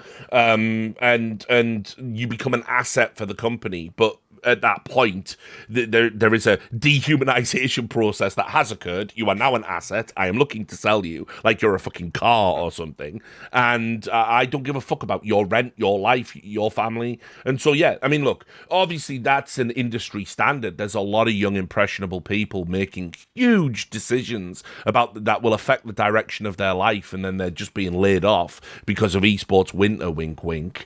Obviously, we're hugely sympathetic to anyone that happens to, and it happened to a lot of players at Evil Geniuses because they wanted everybody based in Seattle, which is just not practical. The reason why in Washington Post they said Santa Monica was because they had offices in Santa Monica because that's where the LCS team was You want to know the final irony in all of this? I'm pretty sure Peak Six have just moved their head office from Chicago to Austin. Yes, they did. Yeah. So, by rules for thee, you know what I mean? It's just ridiculous. Another thing I want to touch upon while we're in the health section was their handling of COVID. COVID, again, I don't give a fuck, call me a chud, whatever. I'll just stand on business on that. I don't care. I've survived the multiple cancellations. We're over it. COVID was a deeply stupid time, and it was a very an unbelievably stupid time in esports, an already stupid industry, and a lot of people lost their minds, didn't handle things correctly. I'm not singling out esports for that, but there was the problem we had with esports was esports is an industry that involves travel, all hugely affected. It involves people coming from all over the world to get to one place to compete with each other. So you're all potentially bringing your germs and your versions of the fucking virus with you and all of this stuff. It's why everybody gets sick at the end of a LAN. You run for a week on no sleep and bad food, and you're just interacting with people with different germs you haven't been exposed to before, and everyone gets what we call the LAN plague. It's a well-known phenomenon. It's one that will never be defeated until until we all just stop touching each other. And on top of this too, what was so wild was that everybody was so horny in esports to run more events, because you might say, wow, given what Richard just said, surely they wouldn't want to run. No, because everybody was locked inside. Esports viewership numbers were going up. So now everybody just wanted to double down on having esports competition, because there was no sports to watch. So we were all there. Exactly. The reason the esports winter is happening, by the way, is the fact that esports was one of the few industries that continued to grow through the pandemic. People were still hiring during the pandemic to account for the fact that because we were all cooped up indoors for an indeterminate amount of time, we were going to just be watching fucking esports all day. So anyway, I'll refer back to my reporting from the time. They sent, one of the things you could do is you could go to Serbia, right? Serbia, pretty based country, not talking broadly speaking politically, just talking about what their COVID regulations were like. You could basically go into Serbia. It wasn't like you didn't have to sign up to a fucking app that tracked your location like you did in the UK. That's a real thing, by the way. You didn't have to give the government your address and say that they could send police round to knock on your door and make sure you were inside. Also a real thing that happened in the UK. Right, because you were only allowed out for the purposes of exercise or buying groceries or visiting a sick relative. So Serbia just didn't do any of that. And also, it was a very good location. It's not in Schengen, so you weren't accruing Schengen days. Yes. So for those again that don't know, you can only be in a Schengen country for 90 days out of 180 days. So basically, what happens in Counter-Strike is people use Serbia to boot camp prior to big EU events, so that they don't rack up days of being in the EU. Correct. So you can go to all these other events. You can go to the lands. So that's why Serbia has these big boot camp facilities, particularly for Counter-Strike. And Serbia being out of Schengen during a time when at any given moment you could just be told all travel is cancelled. Well, that's the safest country to be at, because if you got locked into a Schengen country, you could be stuck there and you could go over your days and be banned from traveling or not able to travel to these events in future. So anyway, Peak 6 had a CSGO team. It was one of the few successful divisions. Don't worry, they whittled that down to a fucking nub, because of course they did. And they sent it out to Serbia. But for a company that is so conscientious about mental health, surely they care about physical health as well, right? Well, as we'll find out, I'll refer to the reporting. Said it. The CSGO team, which had enjoyed an initial period of success since the Peak 6 takeover, was sent to Serbia so they could continue to meet their playing obligations during this time. Assurances were made to players and support staff that as much risk would be mitigated as possible, but they found that travel and living arrangements were below what was promised. When the players invariably got ill, the management, in their typical corporate American fashion, were worried about liability. And so, as multiple sources recall, everyone potentially affected was sent a form to sign that would absolve EG of any responsibility. This was, of course, done retroactively. So one source told me, during COVID, in the middle of the pandemic, they sent the CSGO team to Serbia where no one was wearing masks and then had them retroactively sign a form with terms like they had instructed them to take safety measures from the beginning. That's bullshit. They put the team in that position and basically all the players got COVID from it because they skimped on paying for good accommodation and other basic things. It took them a while to fix the accommodation situation, but they did in the end. It was just too late, i.e. it was after everyone got COVID. And then another source said the form that was sent out to every player to travel, it was sent out as a pre-travel form, but they sent it to them even if they had already travelled without signing it. And then another source reiterated it was basically a form saying we're voluntarily going, and if anything happens to us relating to COVID, it is not Evil Genius's fault. And that came direct from Jessica. So there was a sense within the company at the time, like, look, we need you to go and do these things. So you're probably going to get COVID, right? But again, the HR person is the one that's supposed to protect you from all this shit, not spur it all on. Yeah, you probably are going to get COVID, but just if you get something really bad or health complications, just sign this bit of paper that says it definitely wasn't us, even though you are only traveling solely for the purposes of competing in Serbia at our behest. So that's kind of where that was at as well. And I mean, look, we all travelled and we all got sick. We've all had COVID many times probably by this point.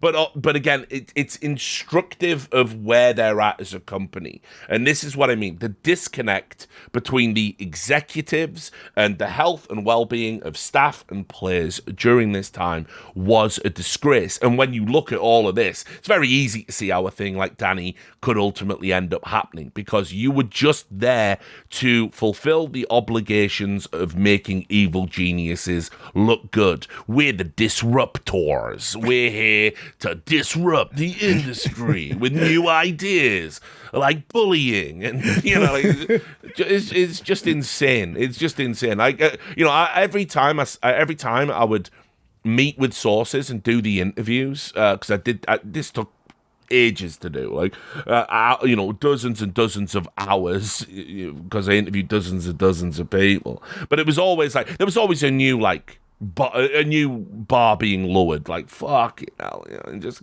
couldn't really believe it. And so all the CS players got sick during that time.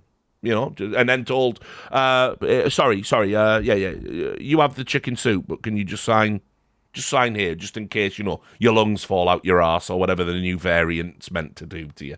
So, yeah, it was players and staff not treated well at all during this time. Yeah, and I want to pivot the conversation. So there's a couple more topics I think we should get to tonight. You've got to get into the rebrand. That's what's next, baby, is the Evil Geniuses rebrand. Right before we talk about the disastrous rollout of the Evil Geniuses rebrand, we do have one final sponsor for you guys tonight, and that, of course, is Ridge. And Ridge, this is a carbon fiber wallet that I've been using. This is available right there, too. They're basically indestructible. You pop out your cards with these. Mine has a money strap on the back. They're extremely thin, extremely lightweight, and they will never, ever, ever be broken. They can hold up to, I think, a dozen cards in there if you want. Has a lifetime warranty, I believe. Yeah, it has a lifetime warranty on it. So Ridge is great.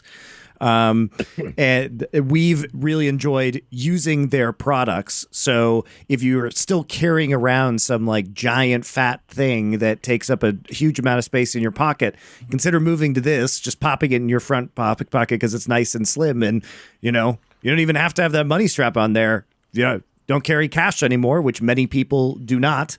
That is certainly an option for you, but it can carry up to 12 if you want it. They use aluminum, titanium, carbon fiber. You can get them in a variety of colors.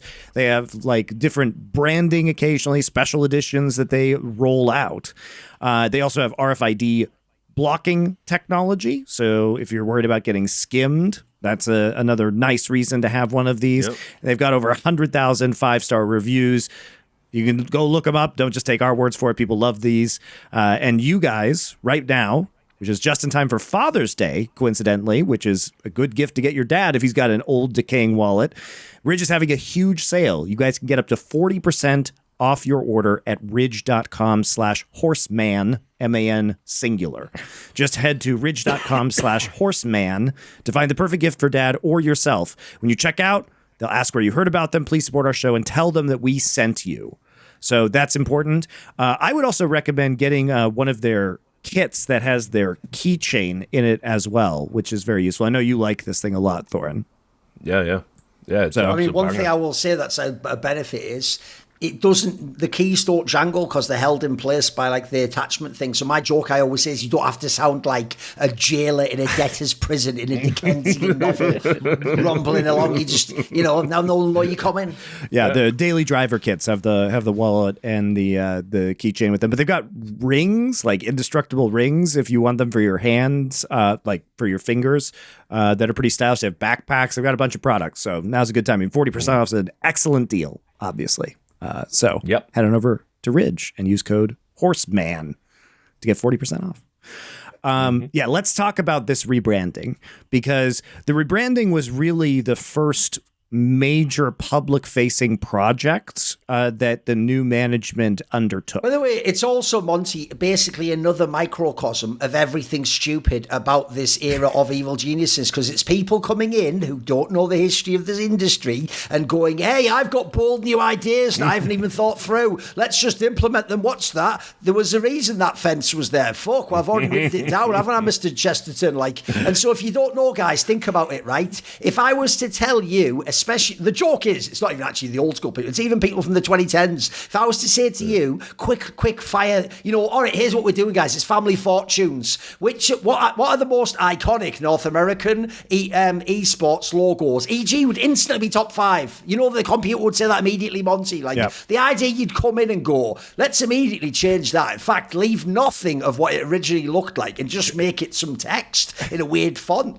This is the craziest thing ever. Think of iconic sports fucking icons just throwing one out the window. Right. That's what they did. And I will say, think about the Yankees if they just took that out and put New York in a different font. I want to be on the record. I don't think the old EG logo was special or good. But it was iconic though. Yeah, exactly. And it was also the way that they handled this rebrand was really badly done, because they did eventually do what was a good and more modern update of the old logo. So I do like the end results, and I don't want to be unfair to EG or this process, but the way that they revealed it was with the word mark first, the thing that says evil geniuses, not the EG logo, and that looked terrible. And also the Epic Games logo for no discernible reason, which also was very confusing because Epic Games is involved in esports through their titles like Rocket League or Fortnite occasionally, right? So it was very strange that was the case, but it looked super generic. And also in the announcement video, this is where they're prominently featuring Nicole LaPointe Jameson. This is one of their flamethrower videos that they released. And it's so we're going to release this new brand that people don't like and react very viscerally to, because hardcore old esports fans do not want this, right? No. It doesn't feel like a visual update. It feels like a hostile takeover by people who don't understand esports, which in fact it was. And I think what was so gross about this is when the brand landed with a thud and they had to redo everything. And by the way, a rebranding like this, not only once but twice, could have cost millions of dollars. This is an expensive project to get very elite design firms behind. I can tell you right now, it cost minimum $250,000 and possibly more than $1 million. Because that's just how these firms work. That's just how much things cost. And so for them to come out with it, but one of my favorite things is ESPN released an article by Emily Rand talking about the failure of this. And you might think, well, surely they're going to put out Nicole LaPointe Jameson, who is featured in this video and who's the CEO of the company. No, they trot out Phil Aram and said, he says, like, we bungled it. I think that's the short and sweet way of putting it. So, like, he's out there in ESPN taking L's for this, which is outrageous. Nicole can't take the L. Yeah, exactly. Yeah, so, like, he's not the CEO of this company, and I don't believe that he was the ultimate decision maker behind the rebrand. Also, we could argue, is this even that important to be doing? Like, didn't you buy the iconic brand because the brand has intrinsic value? So what are we doing here? So, again, I did extensive reporting around this, and the whole tanking of the rebrand is pretty much on Nicole's doorstep. And again, I'll it was refer her back pet project, right, Richard? Yeah, pretty much. I mean, what happened was she wanted to do a rebrand, and unlike usually, she was open to collaboration with other people. She, not just Peak Six people, or not just the people she hired. So she brought in an agency to work with called the Opus Agency, and she said she didn't just want a logo; she wanted a new concept for the whole Evil Geniuses branding. But the kicker was she was absolutely adamant about that the phrase "live evil" had to be incorporated. Now, Evil Geniuses staff did not like that, right? The agency she brought in did not like that. She was told they didn't like that because, she said, I'm open for feedback. And then she said, well, fuck your feedback, right? And I get this, by the way, just to editorialize for a little bit. Like, I don't think Live Evil is... I actually don't think it's great branding. I think, like as Duncan said, that it's always going to... That is the type of branding that's always going to come back and bite you if you do anything bad. That could be perfect. You're on a fucking tightrope at that point. Like, it's going to be the most obvious riposte ever if you fuck up. That people are just going to reference that immediately. Like, right there. Like, don't get me wrong. It's a palindrome. So, if you're the type of person that... I like it. It's cute. But anyway... If you're the type of person that thinks that's clever, then cool. But ultimately, I don't fuck with it at all. But anyway, everybody... I'll tell you the reason why I don't think it works. I understand thematically why it works, Monty, but I'll give you an example from Counter-Strike of a similar PR fuck-up, in my opinion. The team, if you remember, they used to be around in CS called Hellraisers. Well, they used to literally have their logos like a little devil guy, Monty. And one time, this is where you overcook the theme. They one time announced 2 players were signing again and did the theme as they're signing a contract in blood. It's like, bro, if you ever have any problems with those players, their payouts, like, you've given the fucking, you've given the sort of like material to use against yourself to look really stupid, haven't you? Like, it's too on the nose. You have to. The joke is, I know what you mean, Monty. It's clever and good, but only if it is always an extreme ironic juxtaposition. If it ever becomes on the nose, like in this case, true.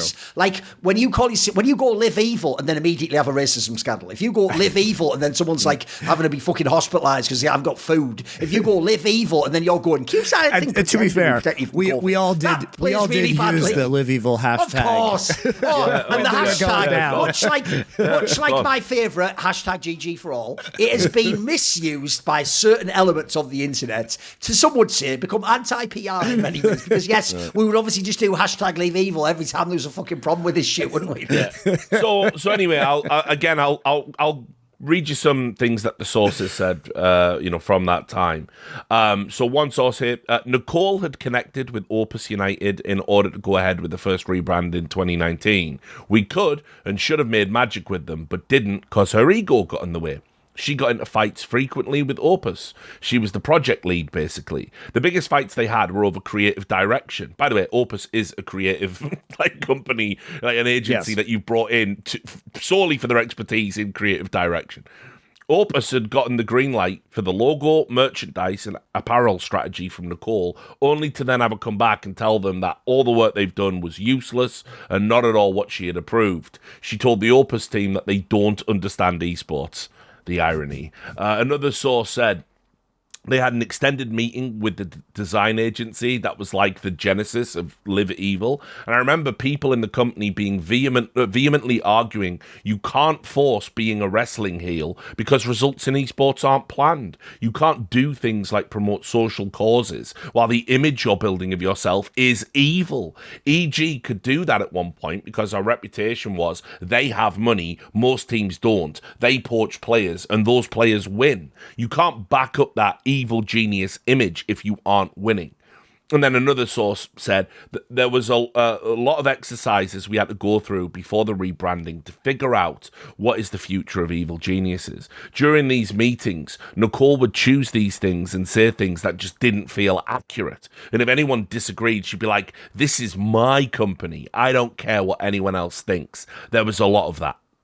So, I mean, ultimately, the hubris of, like, saying to everyone, we need to rebrand. Let's do it. And then doing the rebrand going out, the rebrand tanking. I mean, like, everybody wrecked them. All the other orgs, by the way, like Team Secret like posted a tweet where they just wrote Team Secret in stupid letters on a piece of paper. Team Liquid posted an MS Paint where it was like the fucking horse with a stupid smiley face. Like 9Z drew like 9Z in paint. They got absolutely fucking crucified. That's when Alex Garfield tweeted, and he just tweeted, "What the fuck is this?" So that was how well the first fucking rebrand, and all Nicole's brainchild. That's how well it went down, and apparently internally she was absolutely fucking seething before they brought Philip out to essentially do the mea culpa. Again, I've got a quote from a source about that. I was told that the reasoning for the logo change was the non-endemics wouldn't work with us if we had the hockey puck, and it might just have been an excuse. It might have just been the excuse. The first rebrand logo was literally like a rough design that I think they chose just to get away from the puck as soon as possible. I have no idea if that's true, but I know the original logo wasn't meant to be like. By the way, famously, the hockey puck logo had no problem working with non-endemic sponsors such as Pizza Hut, Monster Energy. Evil Geniuses did some of the biggest promotions in the history of NA Esports with the hockey puck logo, guys. And they were the only ones in NA Esports getting non-endemic sponsors. So the fact that would even be a barrier is outrageously stupid. And so anyway, so they do a rebrand. It's all Nicole's idea. It is literally just the words "live evil," slightly spiky. Everyone hates it. They get absolutely crucified by all the endemic esports people. She's absolutely seething. They have to go back to the drawing board and rebrand. And it's the logo they use to this day, which is essentially, it's very circular. If you look from the top down, you know, it could look like a fucked up hockey puck, but whatever. But they were so sensitive about the issue of the rebranding that when they released it to the public this time, they released it with an explainer as to why it was really, really clever. And that was Nicole as well. Some would say with a visual element like a logo, you don't really need someone to explain why it looks good. You know, the eyes should really do it in many ways. And so anyway, I obviously got the slides and published those, the slides from the explainer that they published, which I think has now been... You know, I don't think it's officially hosted on their site anymore. But anyway, and these are the words. Iconic. The new crest. I mean, by the way, you can't just declare something iconic. It either is or it isn't, right? Like that is something. It's like launching a movie. This is a classic movie. Yeah. It's only just come out. Yeah, exactly. We sort of decide that, not you. Yeah, can we arrive at a consensus? Like, no, it just is. Oh, all right, okay, yeah, all right. Iconic. The new crest maintains a strong connection to the past logo. Seething. She was seething. The iconic monogram, synonymous with esports legacy and world-class performance. Geometry. I mean, that's just a thing, isn't it? But whatever. The circular shape provides a representation of one of our core values, inclusivity, while achieving a modern and functional design. Serifs. 2 sharp serifs at the head and tail of the monogram to signify our voice of innovation and risk-taking. And then bevel.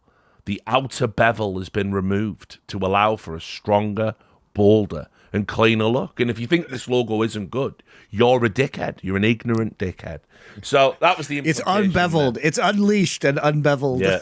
Just unbothered, moisturized, unbeveled, living my best life. So anyway, you know what? I complain about scammers in esports, but the motherfucker who wrote all that then just goes, "Can I have my $100,000 now, please?" Like, it's the craziest scam ROI job of all time. What the fuck? But get this, right? Here's another quote. It's just too great. When we had to make the new logo, the one they're using now, Nicole was presented a list of ideas and picked the one, let's say, that wasn't the best. And the only reason we didn't go with that one is they polled the entire company about which one they thought was the best. And almost everyone picked the one we have now. Nicole was really mad about that. So she didn't even get the logo on the second rebrand. She didn't even get the logo she wanted. It's like, just how out of touch can you fucking be? You know what I mean? It's like, it's actually crazy that this was going on. It's also crazy as well. By the way, if the CEO at my company doesn't like a company-wide decision, shouldn't know that they're angry about that. Like, it shouldn't be apparent, but it just was every time. That's just how she carried herself. It's outrageous. So anyway, we can also, by the way, I don't know if you've got more on the rebrand, but then obviously we can also go to the expenses story. Let's do it if you want. Do it. So just so people know, obviously we're now in 2023. Then there was a bunch of layoffs announced at the company because in 2023 everyone was making layoffs. That's just how that rolled. They lost like the vice president of operations and studio, senior director of gaming and performance. Like GamerDoc actually got laid off in the end. That's another reason why the story's ultimately sad. You can be like harsh and say, "Oh, if you lie down with dogs, you are going to get fleas." But I try and be more forgiving and empathetic in my old age. But anyway, yeah. So they made all of these. They made all of these cuts. Also made players take cuts as far as correct. First of all, they slashed they got rid of all the League of Legends team. I know later the people, the joke at the end of the year who won fucking Valorant were told like take a pay cut after winning the World Championship. So it was even famous players as well. Yeah. And also they brought in a Chicago financial advisory company. So this is how you know. Again, it's Peak Six decision called Development Specialists Incorporated.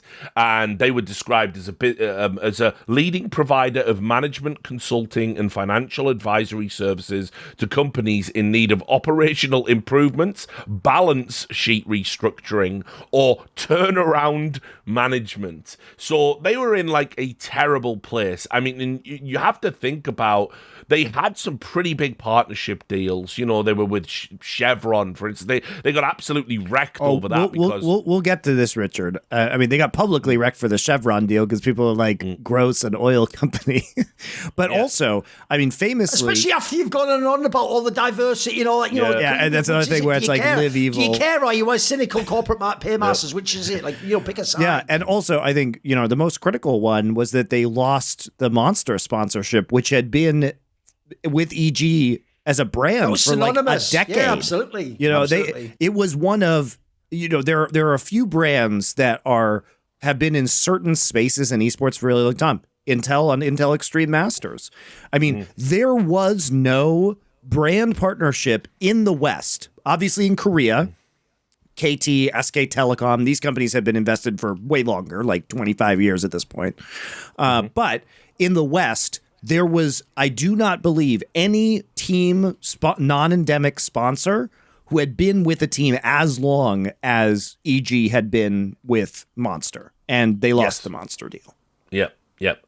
So anyway, while all of this is going on, because like I say, I investigated Evil Geniuses for months and months and months and turned over every single stone, I was able to acquire financial records from within the company, and it showed Nicole's spending, her expenses that she invoiced during that time.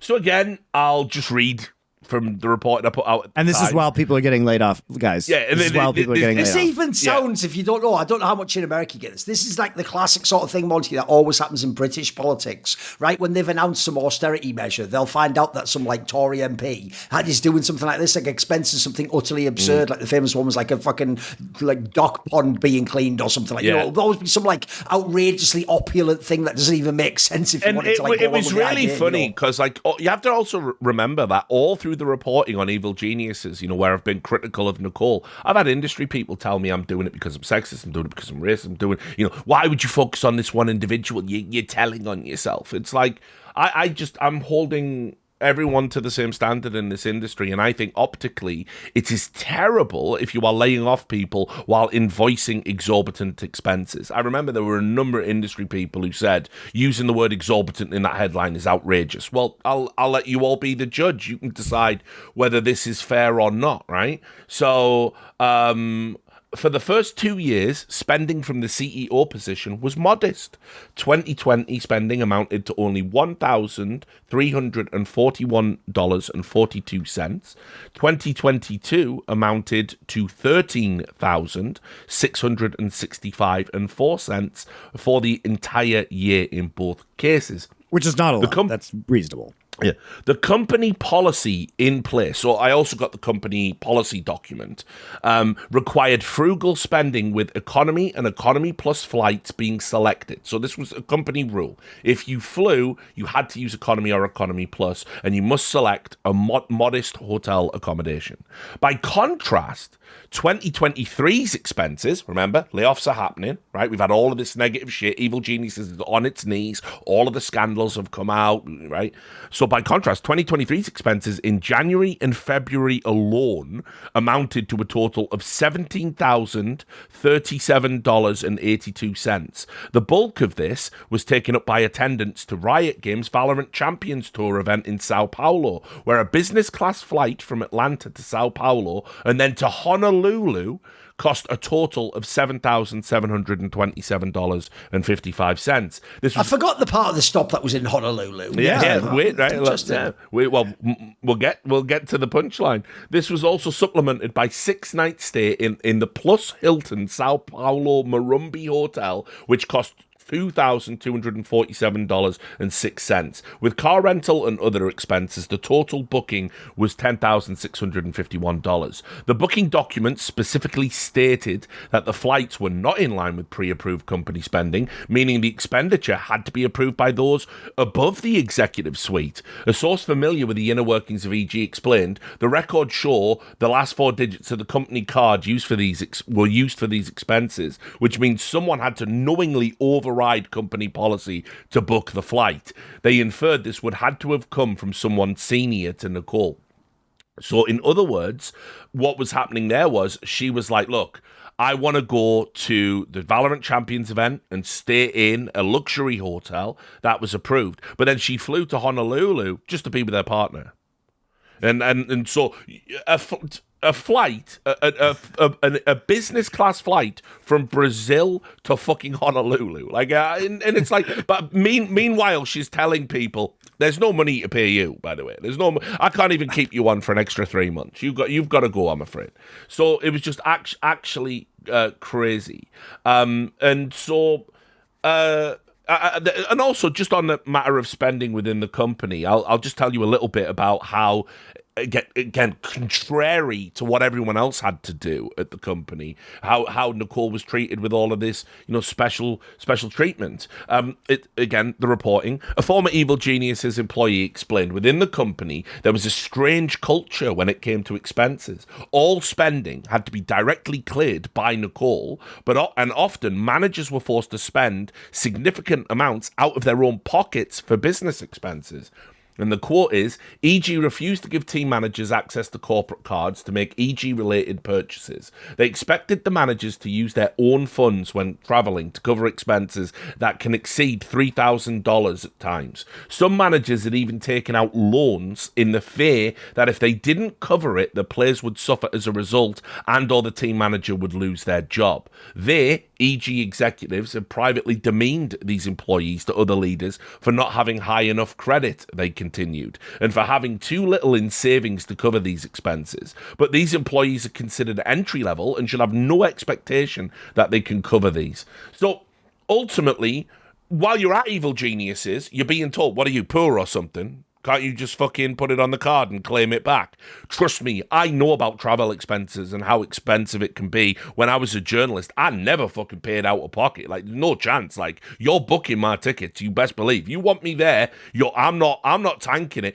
As a business, you might not even be here tomorrow. So fuck that. But this is how people were living. Meanwhile, they're all having to do that and then claim it back, and everyone's really being pernickety and dialing into the minutiae. At the end, Nicole was so fucking checked out. She just said like, "Yeah, fuck the internal company rules. You are gonna fly me to Brazil. You are gonna put me up in the best hotel in Sao Paulo, and then you are gonna fucking fly me to Honolulu for reasons." So there was just like. She wasn't held to any like consistent or appreciable standard the entire time it was all going on, and I can't understand it, because it's like, success might get you some leeway, but Peak Six were just so enamored with Nicole for some reason. I mean, she's no longer at Peak Six, but they were so enamored with her for some reason. They were just like, well, okay, I guess we'll approve that expenditure. But I do think it's a bit tasteless to be doing things like that while people are losing their jobs if you're a CEO. That's just my opinion. And I'm pretty sure most people would agree with that standard, just not in this case for some reason. Especially if you're then going to make the actual pros, the people whose actual labour is what you, and toil is what you profit from, and it's what your whole company is there to sell off of. You're then going to do things which are just for personal reasons even. It's not even like this is just a business class flight to an event. You're then going off to like fuck off to a desert island almost and sip pina coladas while you're an actual real pros grinding 12 hours a day. Sorry, I'm going to need you to tighten your belt and take a pay cut. Well, that fucking that's everything against what esports should be. So to that point as well, and just to tie another, there was another, because ordinarily, because I've worked as an editor, every time I assess whether I publish a story or not, I do is that in the public interest choice? And what does get that over for me being in the public interest is not just that it violated the company threshold, not just that they were making layoffs, but they were also asking players to fucking take pay cuts, which included their world championship winning Valorant team. Yes. And it was another one of those instances where you were basically, they were going to the Valorant players and saying, you're under no contractual obligation to take a salary cut, but if you don't, we're going to fight. Like, this is so coercive and trust me, always lawyer up if that's ever happened. They were also simultaneously trying to sell the Valorant slot that they didn't own that Riot shut down. We'll get to that. I think, we can save some of like the competitive stuff and the Danny stuff for the next episode, because obviously there was a bunch of Counter-Strike shenanigans. There was a bunch of League shenanigans. There were a bunch of Valorant shenanigans. But one thing I do want to talk about now that bridges out of this conversation is the more financial shenanigans. So not only were they bleeding partners, they were, in my opinion, being very abusive to certain partners that they have and very deceptive.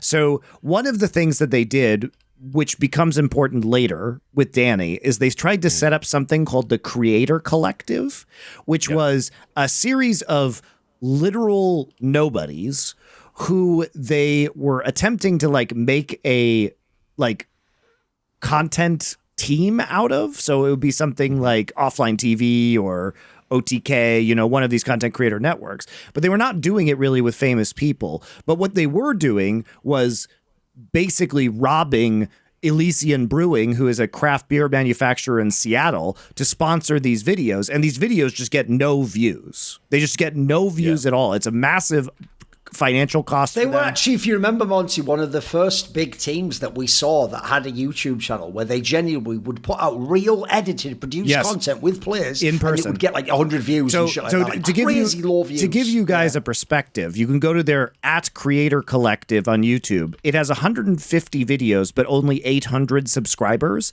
And they have videos that include some pretty big esports names like Stewie2K, that have 400 views. I don't know who was on their CS team at the time. I don't know anybody else who could make a Stewie 2K interview have only 400 views. He's extraordinarily popular. That almost takes fucking work. Yeah, for context as well, he was in the top 5 when he did his comeback for Dallas or whatever. He was in the top 5 viewed Liquipedia pages in the Counter-Strike Liquipedia. Stewie 2K is still an immensely popular player in NA. So for only 400 people to pique their interest, it does suggest that the issue isn't the content. The issue is the mechanism via which people find the content. I mean, it was terrible. And this becomes important later for Danny, because they say he's going to retire to become part of their creator collective. They used it. But basically, they were selling this to brands and like getting no value for those brands, which is very unethical and has caused a lot of problems for legitimate enterprises within esports winter. But as they started hemorrhaging brands, so as this Chevron nonsense happened, as they lose Monster, something interesting happens, which is that, as Thorin alluded to at the beginning of the episode, there is suddenly a Wolverhampton Wolves logo on the front of their uniform. And if you're American like me, you might be like, what the fuck is a Wolverhampton Wolf? It's a Premier League team, not a good one, by the way. So why don't you guys tell my British friends here can tell us what the Wolverhampton Wolves are. I don't know if you want to dunk on Wolves, especially Duncan. If you've got, I mean, I don't hate on them, but they're just not a giant brand. In fact, that's why it's so weird to find out this. Like, put it this way, people might laugh at the brands like the Spurs of the world. Like, they're teams that have been like big name clubs. Like, one big championship's been in Europe. Wolves is basically like an also ran in the Premier League. Like, they're the sort of team that would be in the Premier League or relegated to the Championship, and so it's kind of a weird one. Like, to try and give you an analogy, I'd have to pick like one of the franchises that just isn't very successful in another sport. Like, funny enough, like the Coyotes in the NHL is not a bad example. Or if you were to pick one, like what would I even take for like the NFL? I'm trying like the Chargers or something. You know, like one week. I don't think it's not a big. Kind of never been giant. Never really. Never won the championship. So again, it's one of those ones where you like, except for when you find out it's this Chinese company, you think, why is this the partnership? What a strange partnership to have. So as I said, put it this way, as a quick analogy, think about this. Think about the companies that like partner with like PSG and stuff like that, like Barcelona. There's been like real big spots. So this is a kind of an out of left field one when you hear about it. So it was really weird because they're not even like they're not Arsenal, right? They're not Tottenham. They're not Liverpool. They're not Man United. They're not one of the big brands. Right? They were big in the 50s. Okay. Back when some of the Peak 6 executives were born. Yep. Makes sense. It's all coming together. So anyway, as I mentioned, the Wolverhampton Wolves had a minority stake that they sold to Matt Hulsizer and Peak 6. And so there is a Chinese company that owns all of the Wolves now. So this is an interesting story called Fosun, Fosun. And so at one point in time in 2021, they sold a minority part of the team to Evil Genius or to Peak 6. And then incestuously, they then formed a deal between the Wolves and Evil Geniuses, which looks organic until you realize that they are at least partially owned by exactly the same people. And, you know, it was also, I think, likely that part of the terms of them moving into this relationship and buying the minority stake in the Wolves was the fact that they were going to then invest in esports and provide a sponsor, right? But this is really just money being recycled because they give the Wolves money and then the Wolves give the money back to them in a different way. And this has been a trick that a lot of esports companies have used. Do I know that that's what happened here? No, but I suspect it based on the fact that in 2021 we start to get press releases about how they've partnered with the Premier. Evil Geniuses partners with Premier Club Wolves is an Esports Insider headline. And I mean, it has also been revealed that the football club's owners, Fosun Sports Group, which was the entity that was formed by Peak 6's investment, have made a minority investment in Evil Geniuses. So that money is just getting recycled right back into Evil Geniuses, right? It's being taken from Peak 6, put into the Wolves, and the Wolves give it to EG. And coincidentally, despite not providing an investment figure, the announcement stated that Evil Geniuses is valued at $255 million post-investment. So what they're doing is Peak 6 is taking money, giving it to the Wolves. The Wolves are then giving it to Evil Geniuses to inflate the investment because it's counting as revenue that comes into the Evil Geniuses company. So now they're worth $255 million because there's this human centipede of money that's going on. And then we have these press releases that are getting picked up by it. Right? I was going to say, I've got the numbers here, and it, obviously as well, what Fosun do, and like what a lot of these investment companies do is they look for something to acquire, and then they buy it, and then they massively inflate the value. Like, stop me if you've heard this one before in esports, you know what I mean? And so Fosun bought Wolves for it was something like 45 million. And then they say the Wolves is now worth 350 million. Same club, same club, same. But obviously, and they're putting money in to make signings and stuff like that. But they immediately, just so people can see the angle here, they buy a beleaguered Premier League Division 1 club, whatever it is, for 45 million, immediately announce that because we're attached to it, it's worth 350 million, and they say we'll never sell it, but we are open to giving someone a 20% stake, but not 20% at 45, 20% at 350 million. And so you give us 70 million, and then we'll inflate the value of evil geniuses in turn. Correct. So that everybody, it's just that everybody gets pumped up on valuation, right? Yeah, exactly, which is pretty much the entire premise of the Overwatch League as well. So it is kind of funny. Fair enough. Yeah. But so this is going on right in 2021. So they're losing other sponsors, but suddenly this magical partnership comes up, and also they are simultaneously. It sounds like they are also charging the Wolves to consult, because to this day, the Wolves have their own esports teams. So what happens in the end of last year, by the way, and there's an article on The Athletic from the New York Times, where the Wolverhampton Wolves owners Fosun have bought back a minority stake in its subsidiary Fosun Sports from US-based investment firm Peak Six.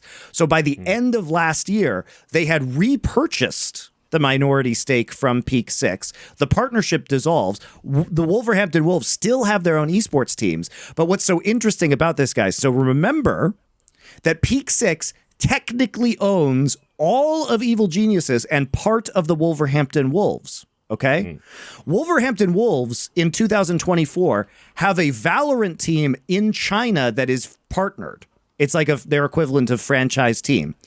So Peak Six now owns 2 different partnered teams in 2 different leagues. And by the way, EG and the Wolverhampton Wolves could absolutely face each other in international competition. So Riot knows this, by the way, and just allows this conflict of interest to occur for all of 2024, where EG and the Wolves could potentially meet at a major international Valorant event, despite both entities being at least partially owned by Peak Six.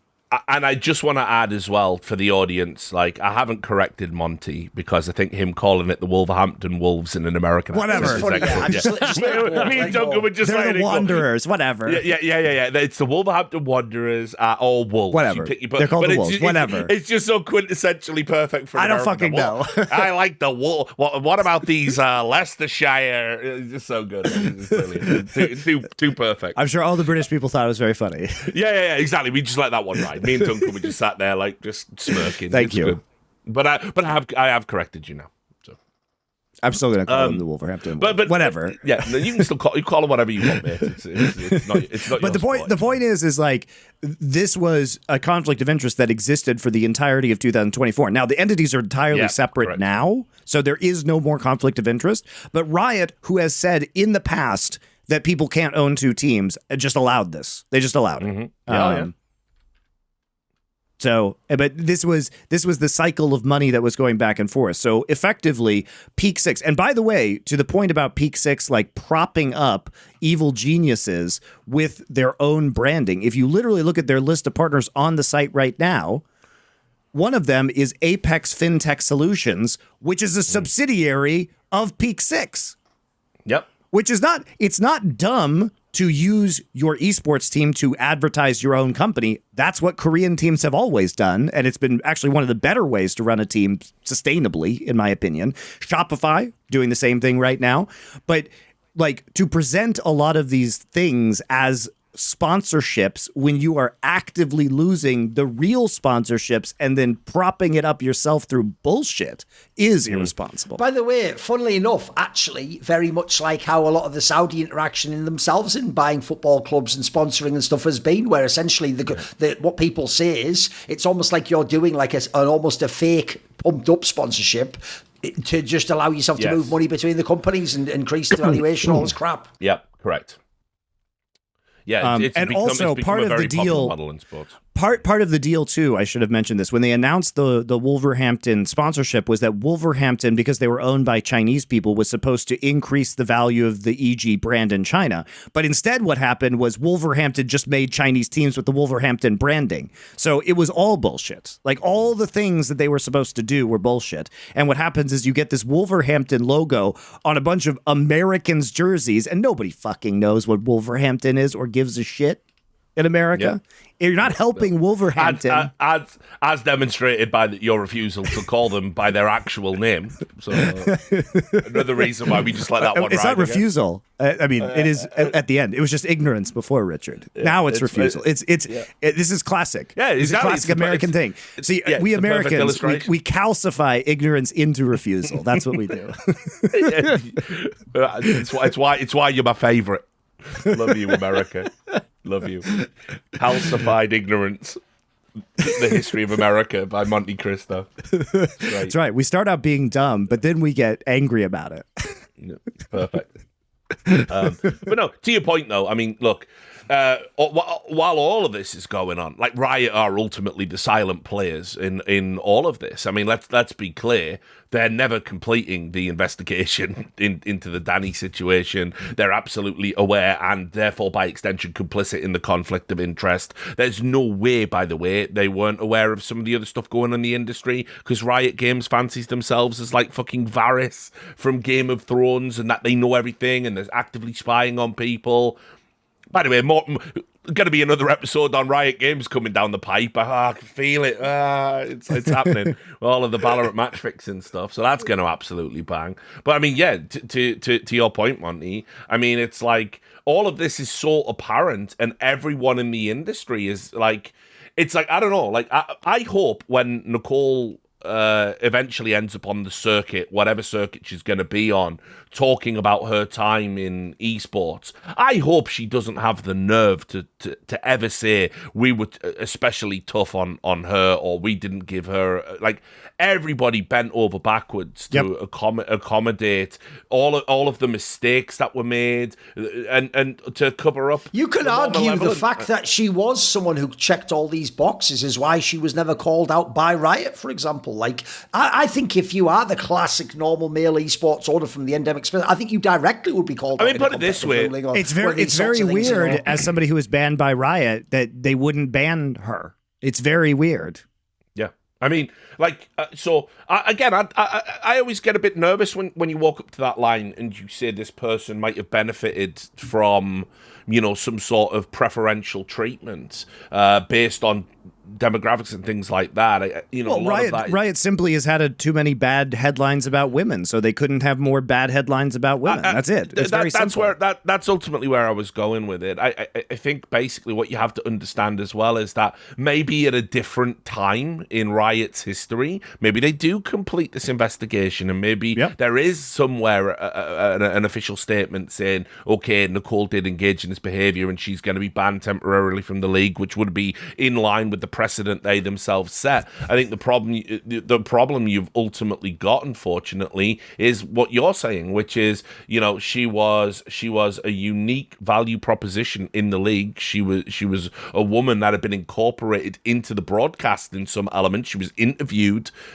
you know, in lieu of players sometimes during LCS. Well, also because of the story mob, she had been on like CNN and shit. She had been on national American television as well, because they basically put her in there to be a talking head a lot of the time, even though she knew nothing about esports, and it was clear if you listened to her. Yeah, and I think there was probably like reticence on Riot's part to be like, well, we had one woman, you know, CEO of a company, and we found her guilty of something and we banned her. At the same time, we're also paying in a huge settlement for all of the women we discriminated against systemically within our company. Again, optics, I mean, perception is reality a lot of the time. And you know. the problem Riot ran into is because they didn't fire anybody for being responsible for the misogyny that was rampant within their company. you then limit yourself in the future because you can't just be like, well, we changed the leadership and so it's different now, so we can actually behave uniquely in this situation. Like it handcuffs them in a way to basically being subservient to public perception even more so because no heads rolled, right? Nobody was fired. Yeah. Nobody was held responsible. So at that point in time, you cannot have these stories come out because it perpetuates the thing that, and you have no way to say, oh, well, we're not that way anymore, right? You just look back again. Yeah. And that's the other aspect to this as well. Like people have just, we all know the bad things that were going on. We all know now. It's all public. It's all there. It's even incorporated into the Wikipedia pages. It's like they've just, but for me, I've never truly been satisfied that you can't always demand the complete mea culpas and public apologies and all of that stuff, which you go, okay, there's at least some acknowledgement of wrongdoing. Actually, in Nicole's final puff piece, which was coordinated for her leaving the company over at DigiDay, she even stated she has nothing to apologize for. Nothing to apologize for. Everything I've just said, by the way, all of my reporting absolutely solid. Put months and months and months into it. Nothing to apologize for. Nothing.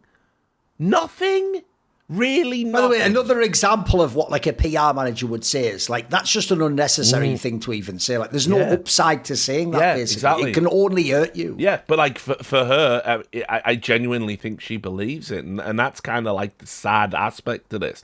While I've talked to other people who've been involved in Evil Geniuses that have maybe gone, I should have left sooner. I should have said something about this. I should have pushed back on this. There's people who've been reflective. I don't think Nicole has at all. I think she genuinely is from that high-powered executive world where if you admit a mistake, it's a weakness and people will pounce upon it and use it against you at a later date. It's actually quite sad to live your life that way, and again, this is all speculative on my part, but speculative based on a pattern of behavior I absolutely know to be true based on all of the behind-the-scenes interviews and reporting that I did. And so ultimately for me, I think, by the way, there's probably a high chance she's watching this episode, listening to all of this, taking notes, Yeah, I think it's just it's just sad that ultimately when we get to the end of Evil Geniuses, which I guess will be the final chapter, there really isn't anyone that's come out and gone, we totally fucked up. This was totally heinous. It just doesn't Peak Six happen. Famously litigious, and to get your severance, you would have to sign an NDA. Yeah. And a non-disparagement clause. Yeah, no doubt. No doubt. No doubt that's what's going on. I mean, and obviously that's why I offered journalistic protection to all of the people I interviewed. Because yes, obviously if people came out and publicly said any of these things, I have no doubt that Peak Six, even now they're not involved in esports in any way, shape or form, would probably still go after those people. And that just tells you everything you need to know. They were never a good fit for our industry.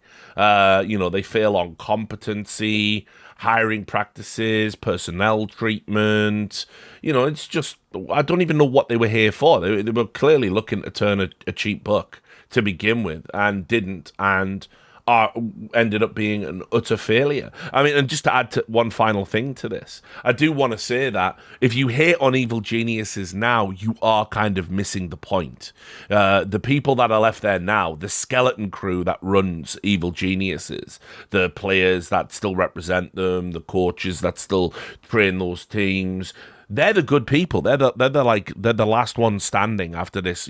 Pretty much all of the Peak Six people, with one or two exceptions, but all of the Peak Six hirings, they've gone. Peak Six are out. They're not influencing anybody right now. It's I would like Evil Geniuses to rise again. I would like Evil Geniuses to be bought by another investment company or purchased by someone like an Alex Garfield, assuming health would allow him to do it, or whoever it might be. I'd like to see them get back to their former selves. I don't want Evil Geniuses on the basis they're of a this pillar very brief period of time. They are with Team Liquid, one of the two pillars of North American esports. That's it.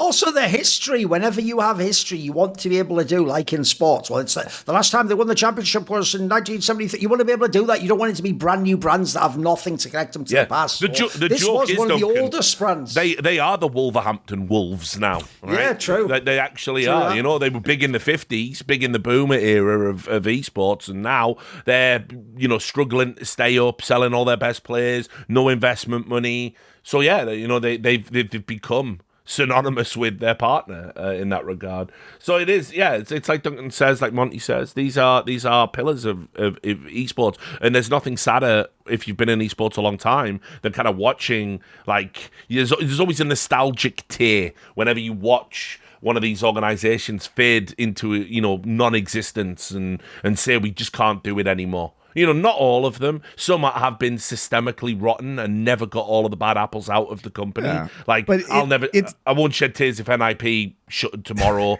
because Hitcham Shaheen's been there ever since the brand was sort of, you know, brought back and started doing all the shady shit.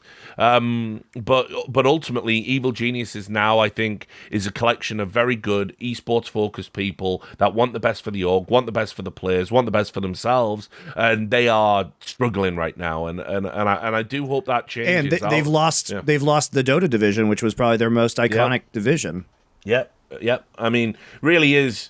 You know, really, and by the way, the division they lost, like, not to be disrespectful to the players, it was also a shadow of its former self. Yes. I mean, what made Evil Geniuses great, right, was the personalities that. Oh yeah, we didn't even get into that. There's another thing they did during these people's era. They also just took the beloved Dota team and were just like, we just replaced them with a bunch of South American players. Like, see, were you enjoying that? And Artesia, that lol, end of that, like, which just looked like, Mom, we've got Evil Geniuses at home, you know, like one of those fucking memes or something. When you understand what Evil Geniuses was built, like, as it was constructed, what Alex Garfield always understood, what all of the Evil Geniuses management always understood, that it's not professionalism that puts esports on the map. It's personality. It always has been. I've written an op-ed to that effect, and I stand by it. You know, 10 years later, the reality is people want personalities. Well, you have to either be really, really good at the game or have a really, really big personality, and usually it's that one in North America. And Evil Genius has got that, and Evil Genius has had all the best names. And what was so confusing about that rebrand is, like, if you want that rebrand to go over well, how fucking hard is it to just, like, hire Idra to deliver the rebrand? You know what I mean? That was what was so confusing. It's like, here's Nicole LaPointe Jameson. It's like, where the fuck is Huck or Idra? Or, I mean, In Control had already died, but, like, In Control was the perfect guy to bring back as the mascot of EG and just be the face of the company. They have a lot of choices of who they could have gotten. And surely one of these guys would take a few grand to do one shoot with them and reintroduce the brand. It would be sick. But did they do that? Maybe even nothing from CS. There's a whole bunch of legendary figures you could bring in. Yeah, cool. But that was the thing as well. I mean, remember, like, probably at a point they had some huge CS personalities as well, like Tarek and stuff.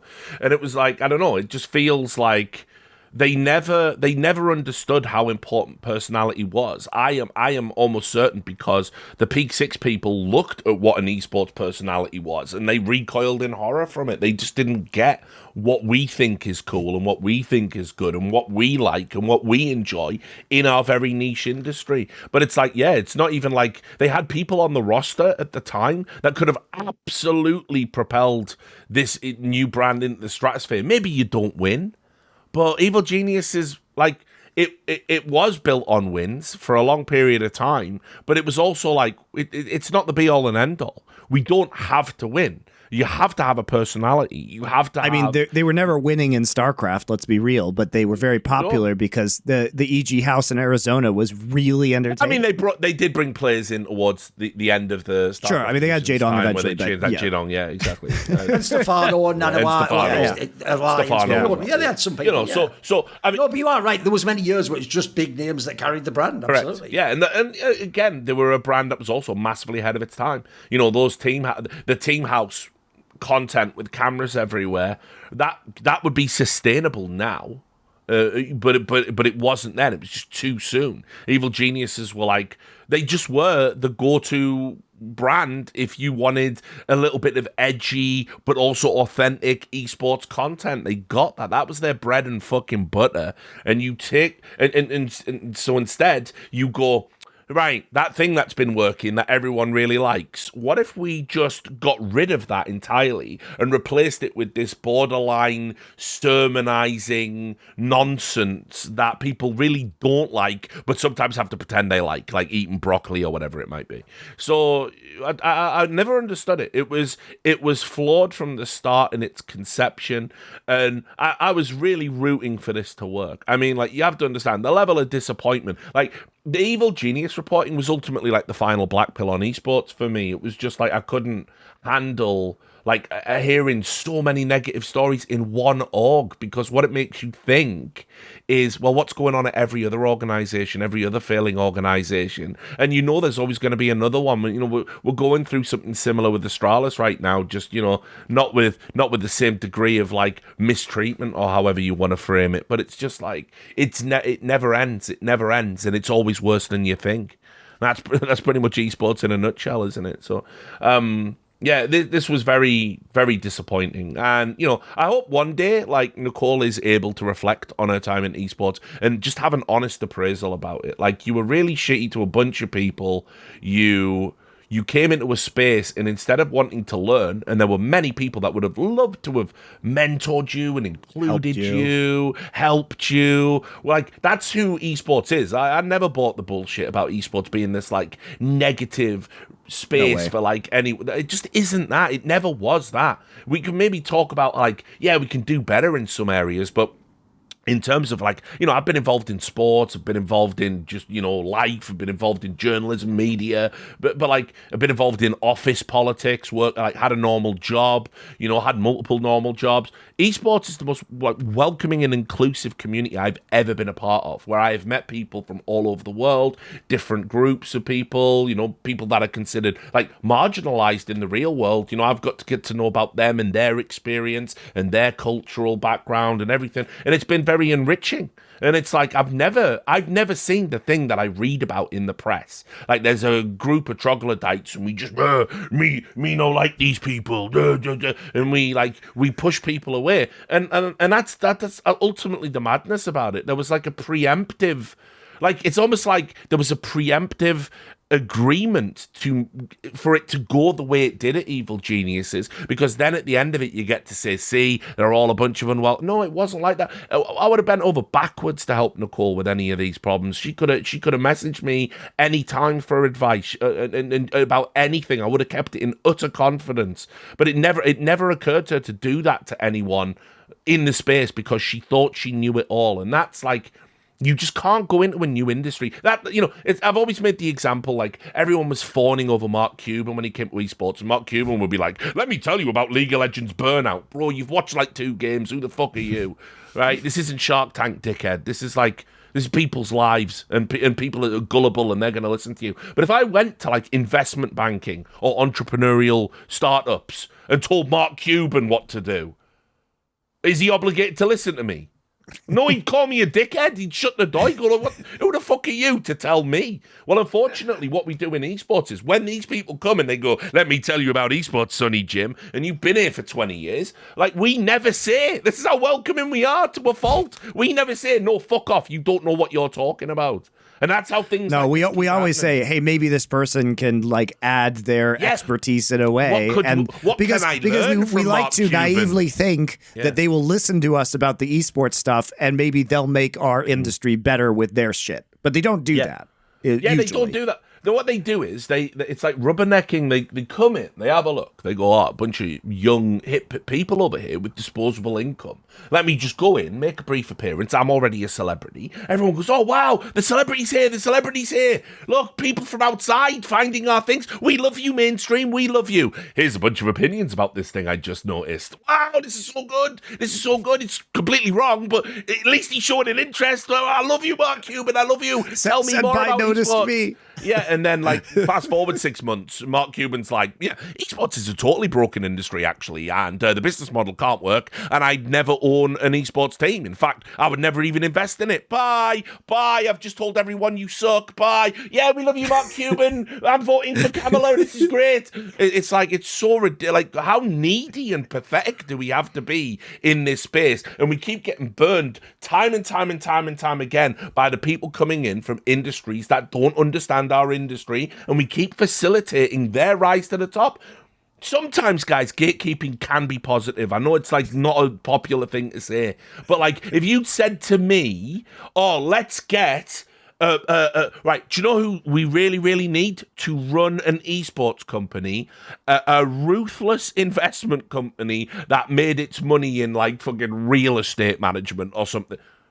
No, that doesn't tick any of the box other than the cash. That doesn't tick a single fucking box. No, they cannot run it, actually. They can fund it, but they can't run it. But that's what we did. That's what we did with Evil Geniuses. It's what we did across all of the Overwatch League. It's just all of this nonsense that we keep doing. And the mistakes will keep happening because, unfortunately, esports is an industry of the terminally insecure. And we've just got to get more secure with our own shit. We've got to be capable of having adult conversations. Well, now people are just like, well, when I go to Saudi Arabia, MBS shows up for 5 minutes. I'm so special. Yeah, That's the new shit. Oh, yeah, that's the new shit. But it's like, look, I want to just sign off the episode with this. I know that we are talking about something that is going to be almost divisive because we are essentially talking, there are gender elements to this, right? Like, and I hope people realize that isn't what we're doing at all. This isn't about, a woman came into esports and failed, let's beat the dead horse about talking about it, right? That isn't. We want more women to come into the space and be successful, but also we want those women, like we want anybody, to just, like, if you don't know something, just be open to learning. There's the same standard we apply to everybody. We've dunked on 1 million CEOs on this show. Sometimes we brought CEOs onto this show and laughed in their face. This isn't like some sexist diatribe. We didn't single Nicole out. That isn't what happened. That is not the history of what happened with her time in esports. She, like many before her, came in, was arrogant, refused good advice, didn't listen to her people, didn't listen to people she directly was employed, and therefore you think it might be good to listen to these people. She had Philip as a person she could have leveraged, didn't.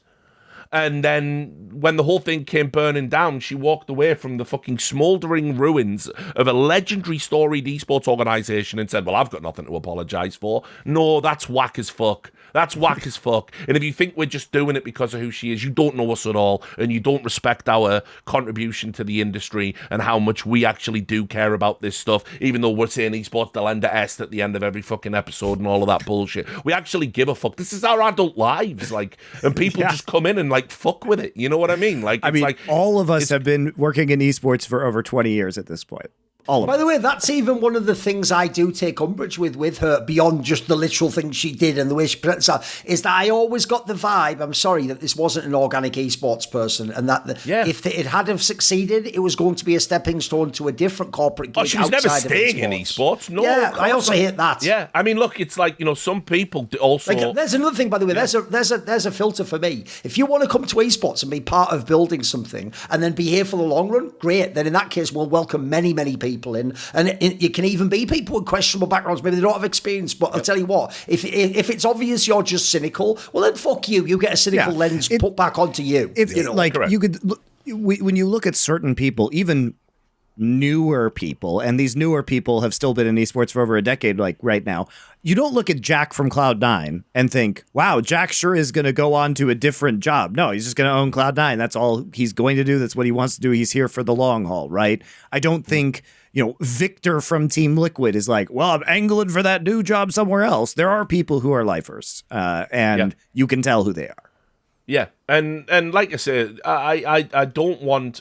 Equally, I think it's important to say, I don't want Nicole's failures to put other people off from trying, because ultimately her failures were very self-inflicted, and I hope she's not like held up by bad faith actors as like, oh, we can't have, look at that. I don't want that. I don't want her story to be amplified by bad faith actors, because it is going to put other people off coming into the space and giving it a try. Like, I definitely do not want that. So I hope people understand what we're doing by highlighting all of this. It is coming from a good place. We're trying to illustrate that it wasn't just a story about someone coming in, not knowing esports, and then failing. There was a very specific set of problems with an evil genius that stemmed from the company that bought them and then the executive body they installed. And that doesn't mean, if for some reason there is some young 20-year-old woman who wants to come in and try being a CEO just watching this podcast, understand, we're not saying don't come in and do it, haha, you'll end up like Nicole. We're saying please come in, because we don't want the Nicole LaPointe Jamesons coming in. We want people who are going to love this space and treat people right and build cool things. And I don't give a fuck who you are. If you want to do that, we're here to help you. The whole esports scene welcomes you. The whole esports scene needs you, because we got all these cynical idiots driving us into the ground right now, driving us into the arms of the Saudi Arabian government. Now is unironically a good time to get in, because when that all comes tumbling down, you're going to be the ones on the come up. So I'm just saying, it's been very. By the way, if you're ever a woman who comes in and you speak out against that shit, we will be your biggest supporters. I'll tell you right now. Yeah. We'll rally to the call of the battle. You'll be, as they say, based. Yeah, exactly. You need, welcome to planet based. So look, I think it's important to say all that at the end. There's probably an element in our audience that isn't very charitable, a small element, and I want them to know, we're not doing the thing you think we're doing. We're doing what's right for the industry, and part of that is everyone has to be held to the same appreciable standards. It's just that, including ourselves. And it's just that simple. We've had our plates of shit when we fucked up, and collectively we fucked up many times. But we've took the medicine. That's the difference. So, just wanted to say that. Yeah, and so next episode, guys, for the EG Files, we will go over the competitive results. And by the way, they did win a Valorant World Championship. It's Correct. not like it, and they won LCS titles and they won CS Very tournaments. legit success. Yeah. They did have a lot of, and then rewarded success. that team with a pay cut. Yep. Yes, we will talk about this, but we will go over the competitive success, which they did have, and also the insane failure and breakdown, because as you guys can see, some of this success was inherited success from rosters that they purchased wholesale. Some of it was empowering the right people like Potter and their Valorant team. That's totally legit, by the way. Did they take the wrong message from that? They sure did. But I think that was more accidental. But a lot of the management decisions were also disastrous, in the vein that Richard talked about the Rainbow Six players. Yeah. So we will be discussing all that. And, of course, the massive Danny-related scandal and apparently very successful cover-up that, with Riot's help, they managed to enable after that. But until then, guys, till we do episode 4 of the EG Files, which will not take as long as episode 3, I promise. We'll see you then. And as usual, esports still end to ask.